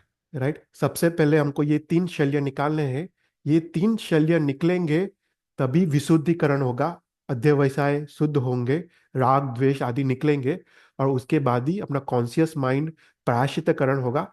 और प्रायश्चितकरण होने के बाद ही उत्तरीकरण होगा। राइट, सभी कर्मों का नाश होगा तो उत्तरीकरण होगा। तो ये सेकंड पार्ट था का तस्वोत्तरी सूत्र का। थर्ड पार्ट, काउसर का प्रयोजन। राइट, ये उत्तरीकरण भी क्यों करने का, अंतिम लक्ष्य क्या है? तो कहते हैं पावानम कम्मारम निघायन ठाए, पाप कर्मों का नाश। राइट, वो उद्देश्य है, अंतिम अंतिम प्रयोजन है तस्वोत्तरीकरण करने का। तो पाप कर्म का नाश, तो व्यवहार से जो 4 घाती कर्म है उसका नाश, निश्चय से तो आठों 8 कर्म वो आत्मा को संसार में जकड़ के रखते हैं, तो निश्चय से 8 कर्म का नाश, व्यवहार से 4 कर्मों का नाश, तो उसको बोलते हैं पावनम कमरम निगाय ठाय। तो यहाँ पे समझना है कि यहाँ पे लिखा है निर्घातन, निगाय ठाय मतलब निर्घाटन, घात नहीं लिखा है। देखो, पाप कर्म का नाश उसको घात कहते हैं, पर निर्घातन मतलब क्या? निर्घातन मतलब पाप कर्म का नाश नहीं, पाप के संस्कारों का भी नाश, तो उसको निर्घातन कहते हैं। मतलब पाप का संपूर्ण रूप से नाश, कि पाप निर्बीज हो जाए, पाप करने की इच्छा ही न रहे, आत्मा अत्यंत निर्मल हो जाए, उसको बोलते हैं निर्घातन। तो पाप कर्म का नाश सिर्फ नहीं, पाप कर्म का निर्घातन मतलब पाप के बीज का भी नाश, पाप के संस्कारों कुसंस्कारों का भी नाश। तो ये उत्तरीकरण का अंतिम लक्ष्य है। मतलब अगर हम उत्तरीकरण करें तो क्या होगा, पाप कर्म का निर्घाटन होगा। ओके। और फिर लास्ट में है काउसर की प्रतिज्ञा, कि मैं काउसर करता हूँ, ठामी काउसगम, जैसे हरियन सूत्र चैनम सूत्र में देखा, ठामी काउसगम, कि मैं काउसर में प्रवेश करता हूँ। राइट। तो ये तसोत्तरी स्तोत्र 4 विभागों में विभाजित किया गया है। अभी जो क्वेश्चन जो पूछा था, राइट, ये सेम क्वेश्चन है। देखो ये जो काउसर की क्रिया आत्मा की अशुद्धि, शल्य और पाप रहित करने के लिए करना है, तो काउसर में लोकगत सूत्र की विचारणा क्यों है? Right, same question. राइट। अभी हमको उत्तरीकरण करना है। राइट। तो हमने उत्तरीकरण के लिए देखा, हमको पहले माया शल्य ये सब निकालना है, फिर हमको अध्यवसाय शुद्ध करना है और अपने मन को शुद्ध करना है। तो काउसर में लोकगत सूत्र की विचारणा क्यों है? तो यहाँ पे आंसर ऐसा है कि ये सब भगवान की कृपा से ही होता है। ये रहस्य है, अपना सामर्थ्य नहीं है। लोकगत सूत्र में क्या है? 24 जिन भगवान की स्तुति है, और भगवान की कृपा, भगवान की सामर्थ्य से ही विसर्लीकरण पॉसिबल है। हम कितना भी प्रयत्न करें होगा नहीं, ये भगवान की कृपा है। इसलिए कौसर में लोकगत सूत्र है। 24 जिनेश्वर के नाम की ये ताकत है कि सभी पाप कर्म का नाश हो जाता है। तो पावरम कमारम निगाह ठाय कामी कौशगम वहां पे ही हो जाता है। ये 24 भगवान की ये ताकत है। और लोकगत सूत्र में तो भगवान के गुणों का भी वर्णन तो है ही ना, 4 अतिशयों का वर्णन है। और जब भगवान के गुणों में मन स्थिर होता है, तो पाप के प्रति जुगुप्सा ऑटोमेटिक पैदा हो जाती है। और पाप के प्रति जब तिरस्कार पैदा होता है, तो विसरलीकरण, विशुद्धिकरण और उत्तरीकरण सब हो जाता है। तो ये रहस्य है कि लोकगस की विचारणा क्यों है। तो हमको लोकगस का ही या नौकार मंत्र का हमको आलम्बन लेना है, कि ये सब क्रिया भगवान की कृपा से ही होने वाला है। देखो लोकगस सूत्र में क्या बोलते हैं, राइट। लोकगत सूत्र में हम लोकगत सूत्र बोले तो जब समाय भोई लाभ समाई वरम च भोई लाभ आरोग्य भोई लाभम समाई वरम उत्तम निंतु। मतलब क्या मांग रहे हैं? आरोग्य भोई लाभम, आरोग्य मतलब भाव आरोग्य, द्रव्य आरोग्य तो है ही, भाव आरोग्य, आरोग्य मतलब आत्मा की स्वस्थता। राइट। तो ये अध्यवसाय की शुद्धि हो गई। भगवान से क्या मांगते हैं? समाधि मरण। समाधि मरण मतलब समाधि। और फिर उसके बाद क्या मांगते हैं? भोई लाभ मतलब सम्यक दर्शन की प्राप्ति। तो मिथ्यात्व शल्य का नाश हो गया। तो ये 24 भगवान की कृपा से ये सब चीजों की प्राप्ति होती है, और पाप का निर्घाटन ऑटोमेटिक हो जाता है। इसलिए हम लोकगस का या नौकार मंत्र का हम आलंबन लेते हैं। कोई भी क्वेश्चंस? तो यहाँ पे तसोत्तरी सूत्र का अर्थ यहाँ पे हम समाप्त करते हैं। अद्भुत ब्यूटीफुल सूत्र है। तो इसका नेक्स्ट टाइम अगर हम लोगस का काउसर करें, तो ये लक्ष्य, उत्तरीकरण का लक्ष्य रख के हमको काउसर करना है, लोगस का काउसर करना है। मतलब ये लक्ष्य तो हमारे पास होना ही चाहिए। लोगस सूत्र गिनते वक्त हम लोगस सूत्र में डूब जाए, उसके अर्थ का उसका आलम्बन ले, पर उसका लक्ष्य तो उत्तरीकरण का होना ही चाहिए, कि मैं उत्तरीकरण की मैंने आलोचना और प्रतिकरण प्रायश्चित किया, पर मेरे में अभी भी कर्म बाकी है। राइट। वो कर्म का संपूर्ण मुझे नाश करना है, इसलिए मैं काउसर करता हूं। तो वो लक्ष्य अवश्य होना चाहिए, तभी वो कर्म का नाश होगा। राइट। कोई भी क्वेश्चंस? हाँ, कोई क्वेश्चन है? મારો છે ભાવના બોઘણી. हाँ, અમે લોકો ત્રીજો પાઠ બોલીએ ઈચ્છા કાવસક વખતે ત્રીજો પાઠ બોલીએ છે તો વાંધો નહીં ને. कयो कयो कयो આપણે पाठ? સામાયિકનો ત્રીજો પાઠ બોલીએ ઈચ્છા એમની ભંતે. આપણે अच्छा, જયારે આ લોગસ તસ ઉત્તરીકરણ પાછી કરી ને, हाँ हाँ, હા, ના બરાબર છે, બરાબર છે. ના ઓકે તો છે. એમાં લોગસ કરવો જોઈએ કે? હા, એટલે એટલે અચ્છા, એટલે અમારા એટલે આઈ થિંક કદાચ સમુદાયમાં કદાચ ભેદ હશે કદાચ. એટલે એમાં એટલે આચારમાં હા, કદાચ ભેદ હોય તો એમાં આચાર વાંધો નહીં. અ, હા, એટલે આચારમાં તો જો ભેદો હોઈ શકે, રાઈટ. કોઈ આચાર એક કહેતો હોય, બીજો આચાર, એટલે આચારમાં ભેદ હોય તો ચાલે. પણ એનું જે એન્ડ લક્ષ્ય છે એ તો આ જ હોવું જોઈએ, ઉત્તરીકરણનું. હા, હા, હા, એટલે બરાબર છે. એટલે આચારો તો ઘણા અને ઘણા હોય છે. હા તમે આ લોગસમાં જે શ્વાસોશ્વાસની ક્રિયા કીધી, કારણ કે હું આજે જ જોઈન થઈ છું, હા તો હા. એ કેવી રીતે કરે? આપણે કાવસકમાં એ રીતે જ કરવું પડે એટલે આમ શ્વાસોશ્વાસની ક્રિયાથી જ કરવું પડે લોકસ? ના ના એટલે એટલે એ છે ને, મેં મારા સાહેબ જોડે સ્પષ્ટતા કરી હતી. એ છે ને અત્યારે પોસિબલ નથી, ઓનેસ્ટલી. એ છે ને, અચ્છા. હા, પ્રોબ્લેમ શું છે કે હવે એ જે વાત કરે છે, આ છે ને ઘણી ડિટેલમાં મારા સાહેબ જોડે વાત થઈ હતી. હવે જે શ્વાસોશ્વાસ આપણે 5 સેકન્ડમાં શ્વાસોશ્વાસ લઈએ, રાઈટ, 3 સેકન્ડ અંદર ને 2 હા સેકન્ડ બહાર. હવે તમે 5 સેકન્ડમાં એક લાઈન બોલો તો તમે લોકસ કેટલો તો હા ટાઈમ, રાઈટ? બરાબર. તો એ તો હા સંભવ હા નથી. એટલે મારા સાહેબે કીધું હતું. એટલે છે આપણે અહીંયા કશું સમજવામાં ભૂલ છે. આપણે આપણે કદાચ શ્વાસોશ્વાસ બદલે કદાચ પલ્સીસ કેવું હોઈ શકે, હોય આપણે પલ્સીસ, આપણે એક મિનિટમાં 72 હા પલ્સીસ છે. બરાબર. હમ. હા હા, હા એટલે મારા સાહેબે એવું કીધું કે શ્વાસોશ્વાસનું આલંબન લેવાની જરૂર નથી. પણ શું, બરાબર. હા, પણ કહેવાનો આશય શું છે કે આ સમય મર્યાદા છે કે હમ. લોગસ ચંદેસુ નિમલરા સુધી તમે ગણો તો આટલો સમય થાય. અચ્છા. આપણે કે બહુ ફાસ્ટ ગણવાની જરૂર નથી. આપણે એવી રીતે હા હા ગણવાનું કે આપણે એમનો અર્થનો ઉપયોગ રહે. લોગસ ઉજો હમ. કરો બોલો તો એમાં અર્થનો ઉપયોગ રહેવો જોઈએ કે ભગવાન જ્ઞાન અતિશયનું વર્ણન છે, રાઈટ, 14 રાજલોકમાં જ્ઞાન પ્રકાશ કરે છે. તો એ હા હા અર્થનો ઉપયોગ રહેવો જોઈએ. જો અર્થનો ઉપયોગ ના રહે તો પછી એટલું ફાસ્ટ ના ગણાય. તો એ સ્પીડે બરાબર. ગણવું જોઈએ કે એમાં આપણો પોતાનો ઉપયોગ, મન વચન કાયાનો ઉપયોગ રહેતો હોય. એકલા સ્પીડે આપણે કરવાનું. Okay okay. હા, તો થેન્ક તો યુ તો એ થેન્ક યુ. સાર્થક થાય. આપણે અર્થનો ઉપયોગ ના રહે તો એ સાર્થક ના થાય. એટલે અર્થનો ઉપયોગ રહેવો જોઈએ, પણ શ્વાસોશ્વાસ એક સમય મર્યાદા છે કે તમે 4 લોકસ એટલે આટલી સમય મર્યાદા, 12 લોકસ કરો તો આટલી સમય મર્યાદા. એટલે એટલે 20 બેઝિકલી, લોકસ નું કરું, 20 હા, 20 લોકસ નું લોકસ, કૌશક. હા, બરાબર છે. એટલી સમય મર્યાદા, એટલે સમય મર્યાદા છે. પણ મેઇન વસ્તુ છે કે આપણે ઉપયોગ રહેવો જોઈએ. મન ભટકતું હોય અને લોકસ ગણીએ તો એનું ફળ જે જોઈતું હોય ના મળે. જે ઉત્તરીકરણ કે જે ફળ, જે હરિયન છે આરંભમાં જે આરાધનાનું ફળ છે એ મળે નહીં પછી. તો પછી ઉભા ઉભા જ કરવું પડે? ઉભા ઉભા તો ન થાય ને એમાં? તો ના ના ના બેસીને કરી શકાય ને? ના ના કરી શકાય. આપણે કૌશક તો આપણે 3 રીતે કરાય. અન્નદ સૂત્રમાં કીધું તો આપણે ઉભા ઉભા કરાય, બેસીને કરાય, સૂતાય કરાય. અચ્છા. સૂતાય કરાય. આપણે સૂતા કરવું ના જોઈએ, પણ કોઈ માંદા હોય, રાઈટ, કોઈ માંદા હોય તો તેને કૌશક ના થાય? અવશ્ય થાય. એ સૂતા સૂતા કૌશક કરી શકે. હા, ઓકે. સૂતાય થાય, પણ થેન્ક યુ પણ વેરી એ બધા મચ. અપવાદ થેન્ક છે. એ બધા અપવાદ છે. આપણે બેઠા બેઠા કરવાનું કે ઉભા ઉભા કરવાનું. હા, કોઈ એવી કન્ડિશન હોય કે તાવ આવ્યો હોય તો સૂતા સૂતા થાય કૌશક, કઈ વાંધો નહીં. હા, ઓકે. Thank you sir. હા, કોઈ થેન્ક યુ ગુરુજી. કોઈ ક્વેશ્चंस? हाँ हाँ दो क्वेश्चन थे हाँ चैतन्य भाई। हाँ। एक तो कि जो माया शल्य है हम्म, तो वो सिर्फ धार्मिक क्रिया में ही माया बताना उसके लिए रिस्ट्रिक्टेड है कि ऐसे इन जनरल माया नहीं जो नहीं, आत्मा में माया रहती तो, है? या मतलब माया तो माया ही है, राइट।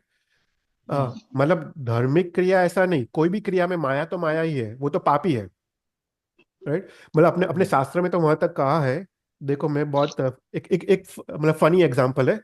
पर महाराज साहब तो वहां तक बोलते हैं कि हम अपना हेयर्स है, अपने हेयर ग्रे हो गए, हम डाई करते हैं, वो क्या है? माया है। हम्म देखो, हम्म, सोचो, क्योंकि हम जो है नहीं वो बताना, वो माया, वो बताना, हाँ हाँ राइट। हाँ। हेयर को डाई करना वो भी माया है। तो वो भी सच है। पाप का सेवन है, पाप का सेवन है। जो हम है नहीं वो हम्म बताना। हम अगर काउसर्ग में बैठे हैं और कोई आ जाए तो एकदम स्थिर हो जाते हैं, लोगों को दिखाने के लिए ये कितना स्थिर है, राइट। तो वो माया है। हम्म और वो चले जाए, वापस हिलने लगते हैं, राइट। तो वो सब माया है। लोगों को दिखाने के लिए, जो हम है नहीं, जो अपनी कैपेबिलिटी नहीं है, वो दिखाना, वो माया। तो संसार के में भी वही लगता है, वो शल्य रूपी है। धार्मिक हो या नॉन, मतलब संसारिक क्रिया हो, वो शल्य रूपी बनती है। जी ओके। और दूसरा ये क्वेश्चन था कि मुझे क्वेश्चन होता है कि क्रिया वियम वगैरह हम करते हैं तो हाँ, सामायिक के पहले तो करते हैं क्योंकि हमने शायद पूरा दिन या जो भी बहुत सारा गंगाजन बराबर है। किया होगा। हम्म बट सामायिक पे तो हम बैठे हैं हम्म और अगर और कुछ करते नहीं है, लाइक हम्म पाठ करते हैं वगैरह, कुछ पाप का उपार्जन बराबर, मतलब होगा पर बहुत कम होगा, मतलब तो बराबर। फिर भी सामायिक से बाहर आने के टाइम पे हम क्रिया वियम क्यों करते हैं? हाँ, वो क्रिया के स्टार्टिंग में भी आता है, एंड में आता है। क्योंकि क्या है कि सामयिक में भी हम काया गुप्ति का पालन हमको करना है, कौशक में ही पूरा सामयिक करना है, पर पॉसिबल नहीं है ना। उसमें भी जीव विराधना तो है ही ना। देखो, सामयिक में भी हमको काया गुप्ति का पालन 14 मिनट्स हो पाए तो वो उत्तम है, राइट। पर हम तो अपना हाँ हाथ हिलाते हैं, पांव हिलाते हैं, सब कुछ हिलाते हैं, तो वायु काय की जीव की विराधना तो होती है ना। ओके हाँ, ओके तो वो शुद्धिकरण के लिए है कि हमने ओके सामयिक क्रिया किया, उसमें भी कोई दोष ना रहे, राइट। उसकी भी अच्छा विशुद्धिकरण हो जाए, अपने आत्मा में जो जीव विराधना हुई है उसकी ओके भी विशुद्धिकरण हो जाए। हाँ हाँ तो रात हाँ को तो वो ठीक रात को सामयिक करते तो कोई जीव आ जाए तो दिखेगा भी नहीं ना। उसकी भी विराधना हो सकती है, कोई बड़ा जीव की भी, कोई कीड़ी आए, कुछ मच्छर आए। ओके जी कोई और क्वेश्चंस? ठीक है, नेक्स्ट क्लास में हम इर्यावीय सूत्र लेते हैं। हम थोड़ा रिवर्स जा रहे हैं, हरियन चेरम अन्नत तस्सोत्तरी इर्यावीय की। इर्यावीय अभी इंपॉर्टेंट है क्योंकि तस्सोत्तरी देखा ना, तो अभी इसके बराबर। लिए इर्यावीय बहुत इंपॉर्टेंट है। तो इर्यावीय सूत्र हम नेक्स्ट नेक्स्ट क्लास में देखेंगे। उसमें 18,000 पापों का वर्णन है। कितना? 18,000। 18,000 का पापों का वर्णन आता है, वो हम देखेंगे। हाँ, ठीक है, तो हम समाप्त करते हैं। नमो हरियंतारम, नमो सिद्धारम, नमो आयरियम, नमो उज्जारम, नमो लय सवसावरम, ऐसो पंच नमुक्कारो सह पाव प्रणासरो मंगलांच सवसिम परमे मंगलम। जी नगना विरुद्ध बुलायो तो मिच्छामि दुक्कडम। मिच्छामि दुक्कडम। मिच्छामि दुक्कडम। थैंक यू चैतल भाई। मिच्छामि। क्षामि अनुमोदना चाहिए। खूब अनुमोदना चैतलबाई, थैंक यू। Thank you. खूबच सरस।